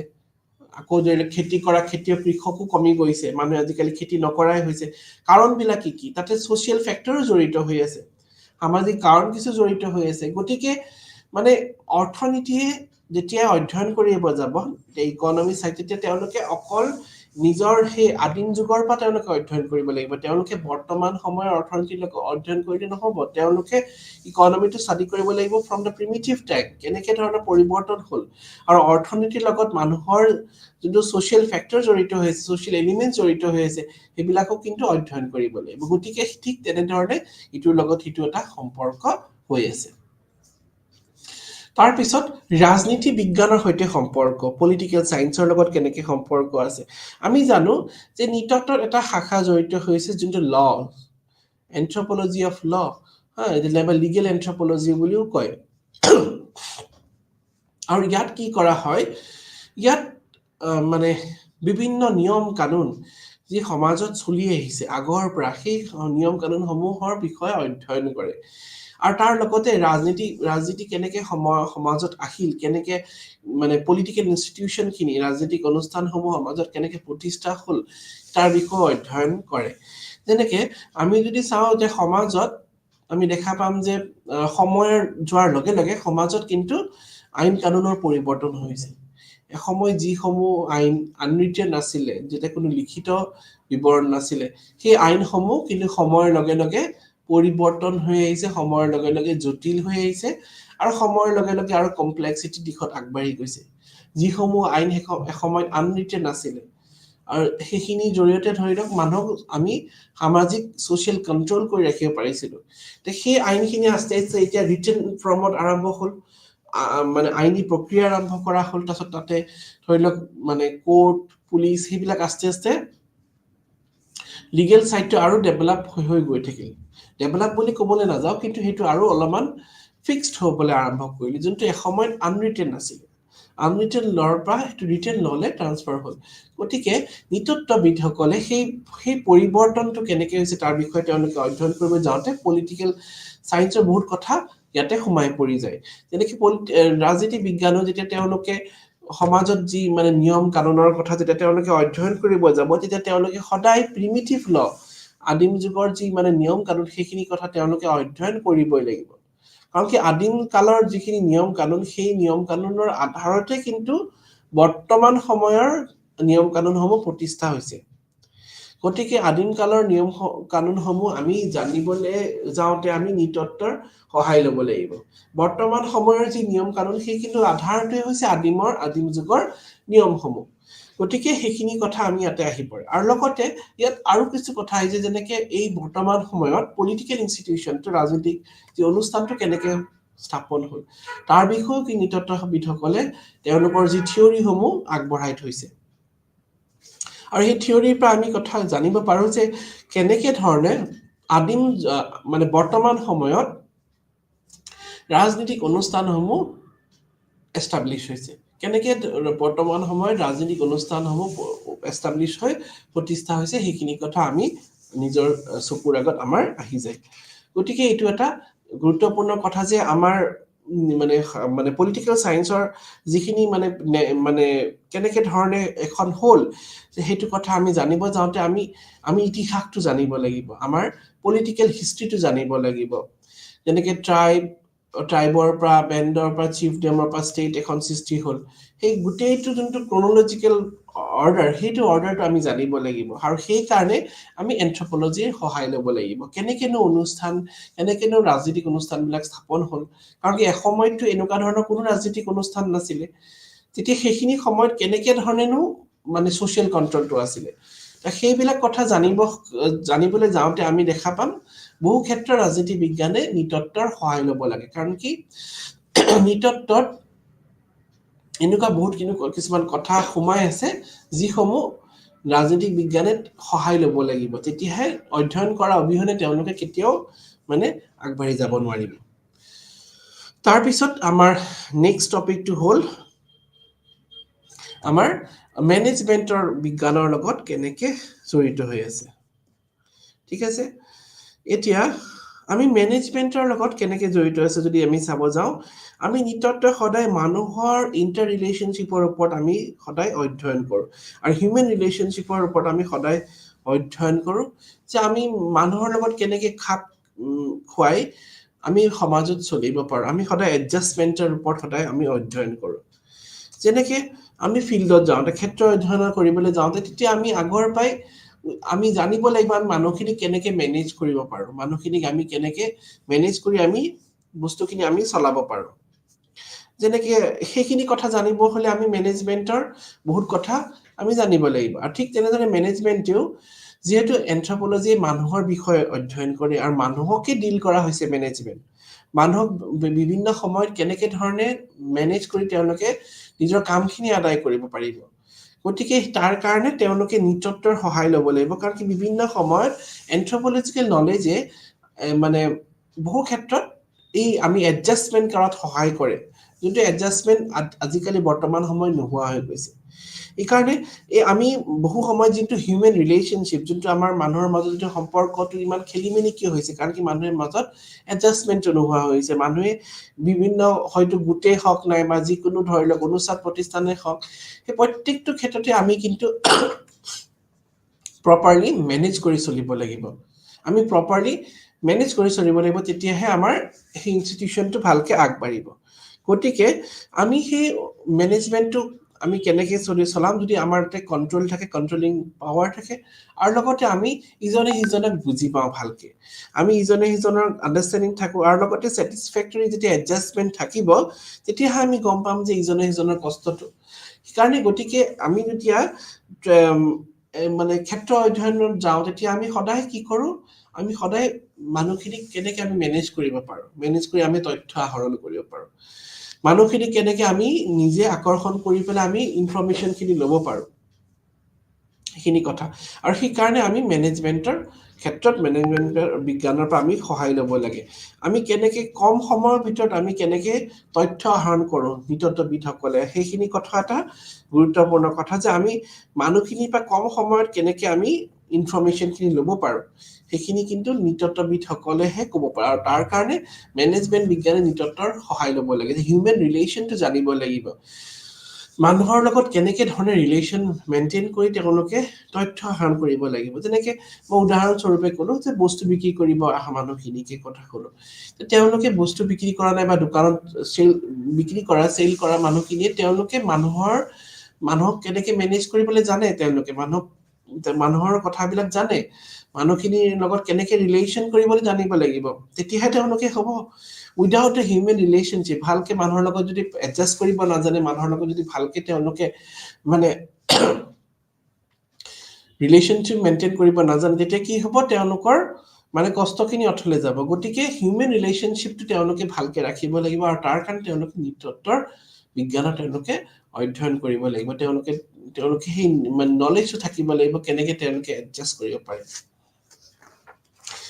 তাৰ পিছত আমাৰ আহি গ'ল জীৱ বিজ্ঞানৰ লগত সম্পৰ্ক যে জীৱ বিজ্ঞানৰ লগত নৃতত্ত্বৰ কেনেকে সম্পৰ্ক আছে আমি জানো যে জীৱ বিজ্ঞানত শাৰীৰিক বিজ্ঞান তাৰপিছত ফিজিঅলজি মৰ্ফলজি মানৱ জীৱ বিজ্ঞান এনেধৰণৰ বহু কথা জড়িত হৈ আছে আমি জানো যে নৃতত্ত্বৰ এটা শাখা আছে যোনটো হৈছে আৱয়িক নৃতত্ত্ব আৰু আৱয়িক নৃতত্ত্বৰ ভিতৰত আমি দেখা পাম তাতে বহুকেইটা উপশাখা জড়িত হৈছে যেনে মানৱ জীৱ বিজ্ঞান মানৱ ভেৰিয়েশ্যন হিউমেন ভেৰিয়েশ্যন জড়িত আছে হিউমেন জেনেটিক্স আছে মানৱ জেনেটিক জড়িত হৈ আছে মানৱ বিৱৰ্তন আছে সেনেকে বহুত কেইটা 4টা উপভাগ জড়িত হৈ আছে আৰু সেই প্ৰত্যেকটো 4টা উপভাগতে কিন্তু তেওঁলোকে মানুহৰ উৎপত্তি কেনেকে হ'ল মানুহৰ উৎপত্তিৰ লগত তেওঁলোকৰ সংস্কৃতি কেনেকে জড়িত হৈ আছে সেইবিলাক কথা ৰিফ্লেক্ট কৰে যেনেকে আমি জানো যে মানুহৰ উৎপত্তি হোৱাৰ লগে লগে মানুহৰ উৎপত্তিৰ লগে লগে অন্য জীৱৰো উৎপত্তি আৰম্ভ হৈছিল আৰু সেই জীৱৰ লগত যেতিয়া তুলনামূলকভাৱে অধ্যয়ন কৰিবলৈ যাওঁতে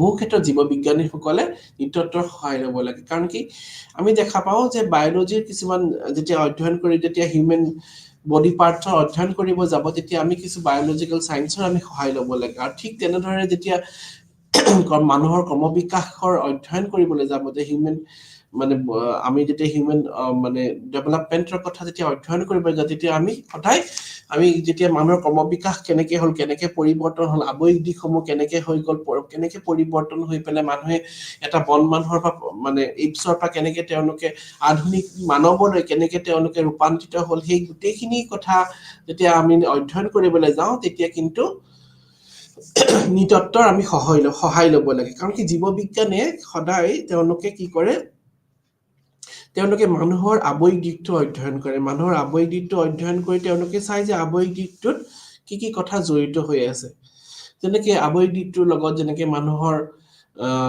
তেওঁলোকৰ আৱেগিক দিশত যেনেকে আমি যদি চাওঁ তেতিয়া আৱেগিক দিশটোৰ লগত তেওঁলোকৰ উৎপত্তি কেনেকুৱা তেওঁলোকৰ ক্ৰমবিকাশ কেনেকে ধৰণে আহিলে আৰু জেনেটিক কেনেকে ফেক্টৰ বিলাক জড়িত হৈ আছে মানুহৰ লগত অন্য জীৱকুলৰ যি সম্পৰ্ক এই সম্পৰ্ক জানিব হলেও কিন্তু জীৱ বিজ্ঞানৰ লগত আমি অধ্যয়ন ল'ব লাগিব মানে অধ্যয়ন কৰিব লাগিব আৰু জীৱ বিজ্ঞানো মানুহৰ যে উৎপত্তি মানুহৰ ক্ৰমবিকাশ মানুহৰ জেনেটিকেল যি ফেক্টৰ সেইবিলাকৰ কথাও জানিব হলে কিন্তু তেওঁলোকে নৃতত্বৰ সহায় ল'ব লাগিব কাৰণ কি আমি এটা কথাই জড়িত হৈছে মানুহ কেনেকে উৎপত্তি হ'ল মানুহ কেনেকে সৃষ্টি হ'ল পৃথিৱীত কেনেকে আহিল আৰু মানুহৰ অন্য জীৱকুলৰ লগত সম্পৰ্ক কেনেকুৱা মানুহৰ কেনেকে ক্ৰমবিকাশ কেনেকে সেই ক্ৰমবিকাশ হোৱাৰ লগত অন্য জীৱকুলৰ লগত কি সম্পৰ্ক আছে সেই গোটেইখিনি কিন্তু নৃতত্বই দাঙি ধৰিছে নৃতত্ত্বিক অধ্যয়নত দাঙি ধৰিছে আৰু সেই ক্ষেত্ৰত জীৱ বিজ্ঞানে নৃতত্বৰ সহায় ল'বলৈ বাধ্য হয় তাৰপিছত শেষৰটো আমাৰ ভাষা বিজ্ঞানৰ লগত সম্পৰ্ক এতিয়া ভাষা বিজ্ঞানক আমি যোনটো লিংগুইষ্টিক বুলি কওঁ লেংগুৱেজৰ লগত কেনেকে ৰিফ্লেক্ট হয় এতিয়া আমি জানো ভাষাই সংস্কৃতিক ৰিফ্লেক্ট কৰে আমি জানো যে language influences structure and content of মানে culture influence structure and content of language আমি জানো যে মানে সংস্কৃতিয়ে ৰিফ্লেক্ট কৰে এটা ভাষাক ৰিফ্লেক্ট কৰে আৰু সেই কণ্টেণ্ট ষ্ট্ৰাকচাৰটো আৰু তাৰ পৰা কিন্তু আমি বহু কথা জানিব পাৰো এটা ভাষাৰ পাই আমি সেই জাগাৰ সংস্কৃতিৰ কথা ৰিফ্লেক্ট কৰে সেই ভাষাটোৱে সেই মানুহখিনিৰ যিখিনি কালচাৰেল ভেলুজ যিখিনি নৰ্মছ সেইখিনি কথা ৰিফ্লেক্ট কৰে আৰু গতিকে আমি যেতিয়া ভাষাৰ অধ্যয়ন কৰিবলৈ যাওঁ তেতিয়া আমি প্ৰথমটো কথা জানিব লাগিব ভাষাৰ উৎপত্তি কেনেকে হ'ল ভাষাৰ উৎপত্তি কেনেকে এসময়তো ডাইলেক্ট আছিলে তাৰপিছত কেনেকে গৈ ভাষাৰ সৃষ্টি হ'ল এতিয়াও কিছুমান এনেকুৱা মানে লেংগুৱেজ আছে ৱৰ্ড যিবিলাক সময় হয়তো লুপ্ত হৈ গৈছে হয়তো ব্যৱহাৰ হোৱা নাই নাইবা হয়তো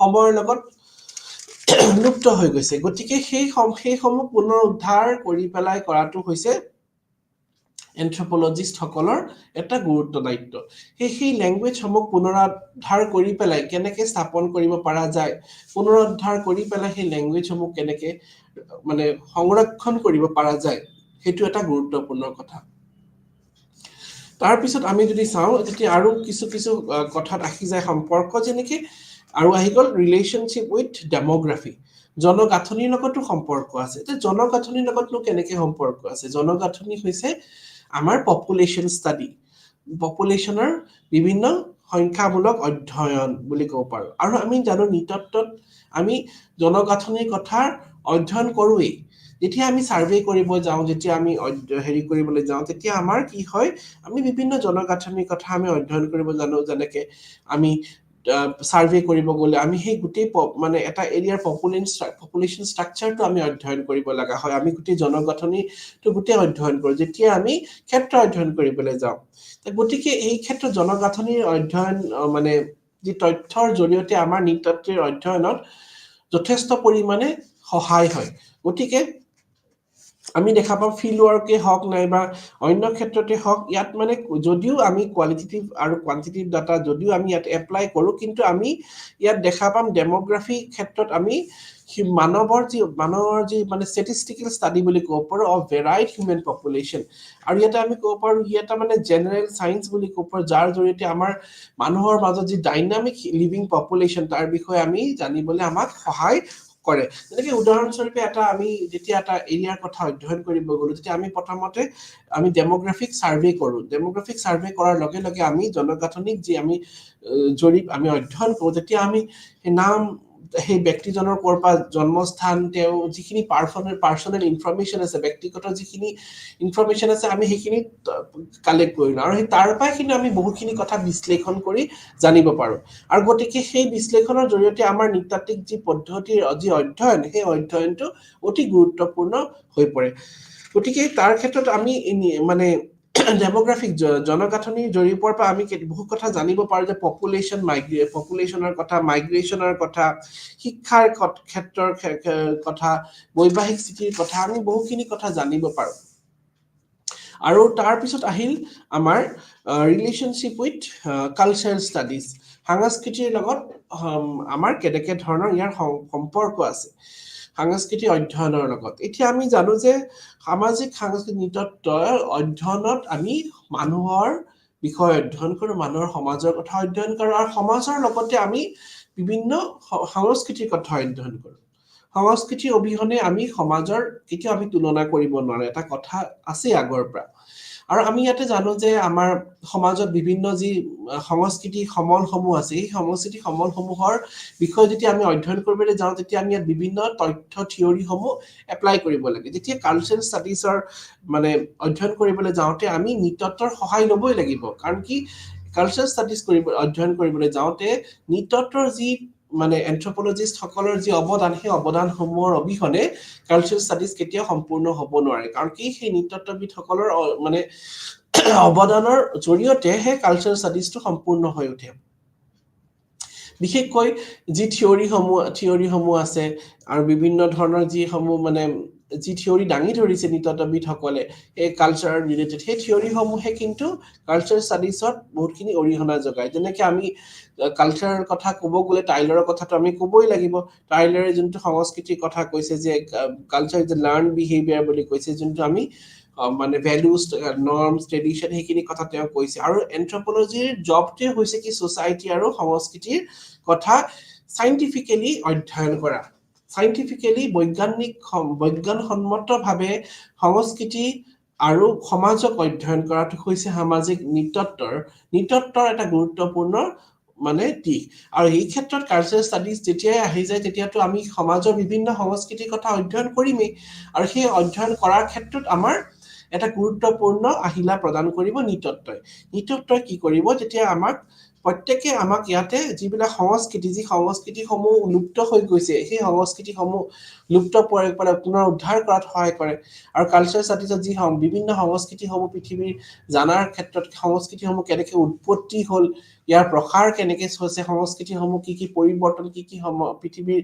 বিভিন্ন মানে সমাজত প্ৰচলিত সংস্কৃতিসমূহ কেনেকৈ পৰিৱৰ্তন হৈছে তাৰ বিষয়ে বিভিন্ন যি থিয়ৰিসমূহ আগবঢ়াই থৈছে নৃতত্ত্ববিদসকলে এই ক্ষেত্ৰত কালচাৰেল ষ্টাডিজে ইয়াৰ পৰা বহুখিনি ওতঃপ্ৰোতভাৱে ইয়াত সহায় পায় গতিকে আমি দেখা পালো যে নৃতত্ত্বৰ যি সম্পৰ্ক এই সম্পৰ্ক অন্য শাখাৰ লগত বহুতভাৱে জড়িত হৈ আছে এটোকে আমি অৰ্থনীতিৰ ক্ষেত্ৰতে কওঁ নাইবা আমি সমাজ বিজ্ঞানৰ ক্ষেত্ৰতে কওঁ নাইবা ৰাজনীতিক বিজ্ঞানৰ ক্ষেত্ৰতে কওঁ আমি দেখা পাম যে এই বিভিন্ন দিশৰ বিভিন্ন বিষয়বস্তুৰ লগত ইয়াৰ সম্পৰ্ক জড়িত হৈ আছে গতিকে আমি ক'ব পাৰো যে এই নৃতত্ত্ববিদৰ মানে ইয়াৰ প্ৰসাৰ মানে যোনটো ইয়াৰ এৰিয়া অফ ষ্টাডি সেইটো অতি বহল আমি কেতিয়াও ক'ব নোৱাৰো যে ইয়াৰ এৰিয়াটো লিমিটেড অকল নৃতত্ত্ব বুলি নহয় আমি যিকোনো যেতিয়া বিষয়বস্তু অধ্যয়ন কৰি যাওঁ তেতিয়া আমি কেতিয়াও স্বতন্ত্ৰভাৱে অধ্যয়ন কৰিব নোৱাৰো আমি কেতিয়াও ইয়াক ইণ্ডিপেণ্ডেন্ট ষ্টাডিটো অসম্ভৱ প্ৰত্যেক বিষয়বস্তুৰ অধ্যয়ন অন্য বিষয়বস্তুৰ লগত তাৰ সম্পৰ্ক থাকিবই যেনেকৈ আমি ইয়াত অৰ্থনীতিৰ ক্ষেত্ৰত দেখা পালো ইয়াৰ সম্পৰ্ক ৰাজনীতিৰ ক্ষেত্ৰত দেখা পালো মেনেজমেন্টৰ ক্ষেত্ৰত দেখা পালো জীৱ বিজ্ঞানৰ ক্ষেত্ৰত দেখা পালো আমি দেখা পালো কি প্ৰত্যেকটো বিষয়ৰ লগত সম্পৰ্ক আছে নৃতত্ত্বৰ যোনটো পৰিসৰ এইটো বহুত বহল আৰু ইয়াক আমি কাৰণে হলিষ্টিক সায়েন্স বুলি কওঁ হলিষ্টিক সায়েন্স বুলি ইকাৰণে কওঁ কাৰণ কি ইয়াৰ যোনটো এৰিয়া অফ ষ্টাডি এইটো অতি বহল আৰু ইয়াত অতি ক্ষুদ্ৰ উপশাখা জড়িত হৈ আছে যে নৃতত্ত্বৰ আমি দুটা যোনটো প্ৰধান উপভাগ আছিলে যোনটো আৱয়িক নৃতত্ত্ব সাংস্কৃতিক নৃতত্ত্ব তাৰ ভিতৰতে আমাৰ বহুতখিনি কথা সোমাই আছে আৰু যদি আমি সেই গোটেই চাৰ্টখিনি পঢ়ি চাওঁ তেতিয়া আমি গম পাম যে ইয়াৰ ভিতৰত যিখিনি বস্তু আছে সেইখিনি অন্য সাবজেক্ট ৰিলেটেড আছে হয় যেনেকে হিষ্ট্ৰীৰ ক্ষেত্ৰতে আমি ক'লো হিষ্ট্ৰীৰ ক্ষেত্ৰত আমি দেখা পালো যে প্ৰি হিষ্ট্ৰীৰ লগত ৰিলেটেড আছে কাৰণ কি প্ৰাক ইতিহাস হৈছে ইতিহাসৰ আগৰ সময় য'ত ইতিহাসে ঢুকি নাপায় যেনেকে ইকনমিৰ ক্ষেত্ৰত আমি চালো যে ইকনমি মানে কেনেকাৰ লগত জড়িত হৈছে যিহেতু মানুহৰ জীৱিকাৰ লগত জড়িত আছে মানুহৰ জীৱিকাৰ কাৰণে কি কৰিছিল এটা যুগৰ পৰা আৰু এটা সময়লৈকে মানুহে নিজৰ জীৱিকা পৰিৱৰ্তন কেনেকৈ কৰিছিলে মানুহে অন্বেষণ জীৱিকাৰ পৰা উৎপাদন জীৱিকালৈ আহোঁতে তেওঁলোকে কেনেকৈ নিজকে পৰিৱৰ্তন কৰিছে সেই জীৱিকাৰ কথা অধ্যয়ন কৰিব গ'ল কৰা ক্ষেত্ৰতো সম্পৰ্ক আছে আৰু আমি দেখা পালো পলিটিকেল এন্থ্ৰপলজি বুলি এটা ব্ৰাঞ্চ আজিকালি আছে সেই পলিটিকেল এন্থ্ৰপলজি যোনটো ৰাজনৈতিক বিজ্ঞানৰ লগত সম্পৰ্ক এই কাৰণে আছে কাৰণ কি কেনেকে ধৰণে পলিটিকেল ইনষ্টিটিউচনসমূহ সমাজত স্থাপন হ'ল সমাজত পলিটিকেল ইনষ্টিটিউচনসমূহ কেনেকে মানে আৰম্ভ হ'ল আৰু ইয়াৰ প্ৰভাৱ কেনেকে কেনেকে হৈ গ'ল সেই বিষয়ে অধ্যয়ন কৰে সমাজত আকৌ লগতে সাইকোলজিৰ লগত সম্পৰ্ক আছে মনোবিজ্ঞানৰ লগত কেনেকে আমি মানুহৰ নিতত্বই সদায় মানুহৰ আচৰণৰ বিষয়ে অধ্যয়ন কৰে আৰু যে সাইকোলজিত আমি দেখা পাওঁ যে বিভিন্ন সময়ত বিভিন্ন মানুহৰ আচৰণৰ বিষয়ে পৰিৱেশ মানে ভেদে মানুহৰ আচৰণৰ বিষয়ে অধ্যয়ন কৰে গতিকে নিতত্বত আমি দেখা পাম বিভিন্ন পৰিৱেশত মানুহে কেনেকে ধৰণে আচৰণ নিজৰ নিয়ন্ত্ৰণ কৰি চলি আহিছে তাৰপিছত ঠিক তেনেদৰে জীৱ বিজ্ঞান মানুহে জীয়াই থাকিবলৈ যি অৱলম্বন কৰা যি পদ্ধতি সেই পদ্ধতিৰ লগত অৰ্থনীতি জড়িত জীৱ বিজ্ঞান মানুহ কেনে ক্ৰম বিকাশ হৈ পেলাই মানুহে বনমানৰ পৰা যোনটো আধুনিক মানৱলৈ যেতিয়া পৰিৱৰ্তন হ'ল তেতিয়া বহুখিনি মানে চেঞ্জেছ আহিছে আৰু সেইখিনি চেঞ্জেছ এন্থ্ৰপলজিৰ পাৰ্সপেক্টিভৰ পৰা অধ্যয়ন কৰা হয় কিন্তু অন্য বিজ্ঞানে যেনেকৈ বায়'লজিয়ে হওক অন্য তেওঁলোকে সদায় নিতত্বৰ সহায় ল'ব লাগিব কাৰণ কি তেওঁলোকে যেতিয়া অধ্যয়ন কৰিব জীৱকুলত তেতিয়া তেওঁলোকে জানিব লাগিব এই জীৱকুলৰ মানে উৎপত্তি কেনেকে হ'ল কেনেকে ক্ৰমবিকাশ হ'ল কেনেকে সময়ৰ লগত পৰিৱৰ্তন আহিল কিখিনি ফিজিকেল চেঞ্জেছ আহিল ফিচাৰ্ছ খিনি সেইখিনি তেওঁলোকে জানিব লাগিব মানুহৰ মানে ক্ৰমবিকাশ উৎপত্তি মানুহৰ মাজত বিভেদ কেনেকে আহিলে সেইখিনি কথা তেওঁলোকে সেই নলেজখিনি তেওঁলোকে কেনেকে পাব এন্থ্ৰপলজিকেল ষ্টাডিজ জৰিয়তে পাব আৰু লগত আমি ভাষা বিজ্ঞানৰ লগত যোনটো সম্পৰ্ক দেখা পাইছো যে ভাষা বিজ্ঞানৰ লগত সম্পৰ্ক আছে কাৰণ কি ভাষা বিজ্ঞানৰ জৰিয়তে আমি ল্যাঙ্গুৱেজ ডাইভাৰ্চিটিৰ কথা জানিব পাৰো ল্যাঙ্গুৱেজে ৰিফ্লেক্ট কৰে সংস্কৃতি আৰু সংস্কৃতি হৈছে নৃতত্বৰ এটা গুৰুত্বপূৰ্ণ কথা যেতিয়াই ভাষাৰ কথা অধ্যয়ন কৰিব যাব তেতিয়াই কিন্তু ল্যাঙ্গুৱেজৰ মানে সংস্কৃতি আহি পৰি যায় কাৰণ প্ৰত্যেকটো ভাষাৰ লগত সংস্কৃতি জড়িত হৈ আছে প্ৰত্যেকটো ভাষাৰ কথা বতৰাত আমি সেই কেনেকুৱা ধৰণৰ কালচাৰেল বেকগ্ৰাউণ্ডটো ৰিফ্লেক্ট কৰে তাৰপিছত আমি কালচাৰ ষ্টাডিজৰ কথা আহিলো তাৰপিছত আমাৰ আমি ডেমোগ্ৰাফিৰ কথা আহিলো গতিকে আমি গম পালো নৃতত্বৰ যোনটো মানে এৰিয়া অফ ষ্টাডি সেইটো এৰিয়া বহুত ডাঙৰ আৰু যদি আমি ৰিলেশনশ্বিপৰ কথা ক'ব যাওঁ ৰিলেশনশ্বিপ অফ মানে anthropology with socio culture anthropology with আদাৰ ব্ৰাঞ্চ এতিয়া আমি দেখা পালো ইয়াৰ ৰিলেশনশ্বিপটো বহুত বেছি অন্য যিমান শাখাৰ লগত আছে ইয়াৰ ওতঃপ্ৰোতভাৱে জড়িত হৈ আছে হয়তো সেইটো সাইকোলজি হওক নাইবা সোশিওলজি হওক প্ৰত্যেকটো বিষয়বস্তুৱে কিন্তু নৃতত্বৰ পৰা সহায় ল'ব লাগে আৰু নৃতত্বই অন্য বিষয়বস্তুৰ লগত জড়িত হৈ আছে গতিকে আমি কেতিয়াও ক'ব নোৱাৰো যে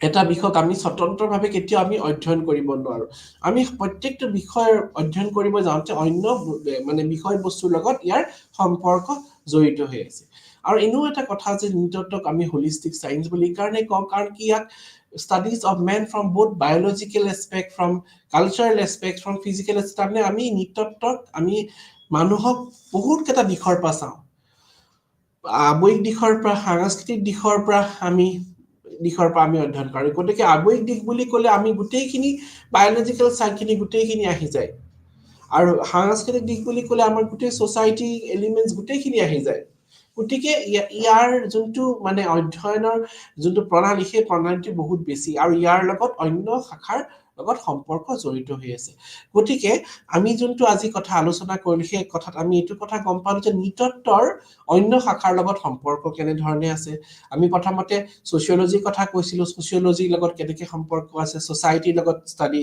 কৰে আৰু নৃতত্বও আমাৰ সমাজৰ কথা অধ্যয়ন কৰে কিন্তু নৃতত্বই আমি এইটো কথা জানিছিলো যে নৃতত্বই আমাৰ প্ৰিমিটিভ সোসাইটি পৰা মানে আদিম কালৰ আদিম সমাজৰ পৰা আমাৰ আধুনিক সমাজৰ অধ্যয়ন কৰে আৰু লগতে ইয়াত তুলনামূলক অধ্যয়নৰটো কথাটো আমি সদায় মনত ৰাখিব লাগিব যে নৃতত্ব সদায় তুলনামূলক অধ্যয়নৰ ওপৰত সদায় গুৰুত্ব দি আহিছে বৰ্তমান সময়ৰ সমাজৰ আৰু আধুনিক সমাজৰ কথা যোনটো কওঁ আৰু লগত এই প্ৰাচীন সমাজ নাইবা আমি প্ৰিমিটিভ সোসাইটিৰ কথা কলো নাইবা সৰল সমাজৰ কথাই কলো এই সমাজৰ লগত এই এতিয়া বৰ্তমান সমাজৰ লগত তুলনামূলক অধ্যয়নৰ প্ৰণালী যোনটো সদায় নৃতত্বই চলাই ৰাখিছে আৰু সেই অধ্যয়নৰ প্ৰণালীৰ পাই নৃতত্বই বহুখিনি মানে তেওঁলোকে তথ্য আহৰণ কৰিব পাৰে তেওঁলোকে যোনটো গ্যাপ আমাৰ গ্যাপ অফ ষ্টাডি যোনটো আছে যোনটো মাজত যে সময়ৰ গ্যাপ সেই সময়ৰ গ্যাপটো তেওঁলোকে ফুলফিল কৰিব পাৰে তেওঁলোকে সদায় কম্পাৰেটিভ ষ্টাডিৰ ওপৰত সদায় গুৰুত্ব দি আহিছে কেনেকে সময়ৰ লগত পৰিৱৰ্তন হৈ মানুহে কেনেকে নিজকে খাপ খুৱাইছে কেনেকে তেওঁলোকে সময়ৰ লগত পৰিৱৰ্তন হৈ আহিছে কেনেকে মানুহখিনিৰ মাজত চেঞ্জেছ খিনি আহিছে সেই গোটেইখিনি নৃতত্বই অধ্যয়ন কৰে গতিকে আজি আমাৰ ষ্টাডিত আমি বহুতখিনি কথা জানিব পাৰিলো এন্থ্ৰোপলজিৰ যোনটো হোলিষ্টিক ডেভেলপমেন্টৰ লগত কেনেকে অন্য বিষয়বস্তু জড়িত হৈ আছে সেই কথা আমি জানিব পাৰিলো লগত ৰিলেশনশ্বিপ উইথ আদাৰ সাবজেক্ট আমি জানিব পাৰিলো গতিকে আমি এটোৱে ক'ব পাৰো যে anthropology is a holistic discipline বুলি আমি ক'ব পাৰো গতিকে আজি মোৰ ক্লাছটো মই ইমানতে সামৰি মাৰিলো আমি ইয়াত বহুতখিনি কথা জানিব পাৰিলো নৃতত্বৰ অন্য শাখাৰ লগত সম্পৰ্ক জানিব পাৰিলো আৰু এই কাৰণে আমি নৃতত্বক হোলিষ্টিক ষ্টাডি বুলি ক'ব পাৰো নমস্কাৰ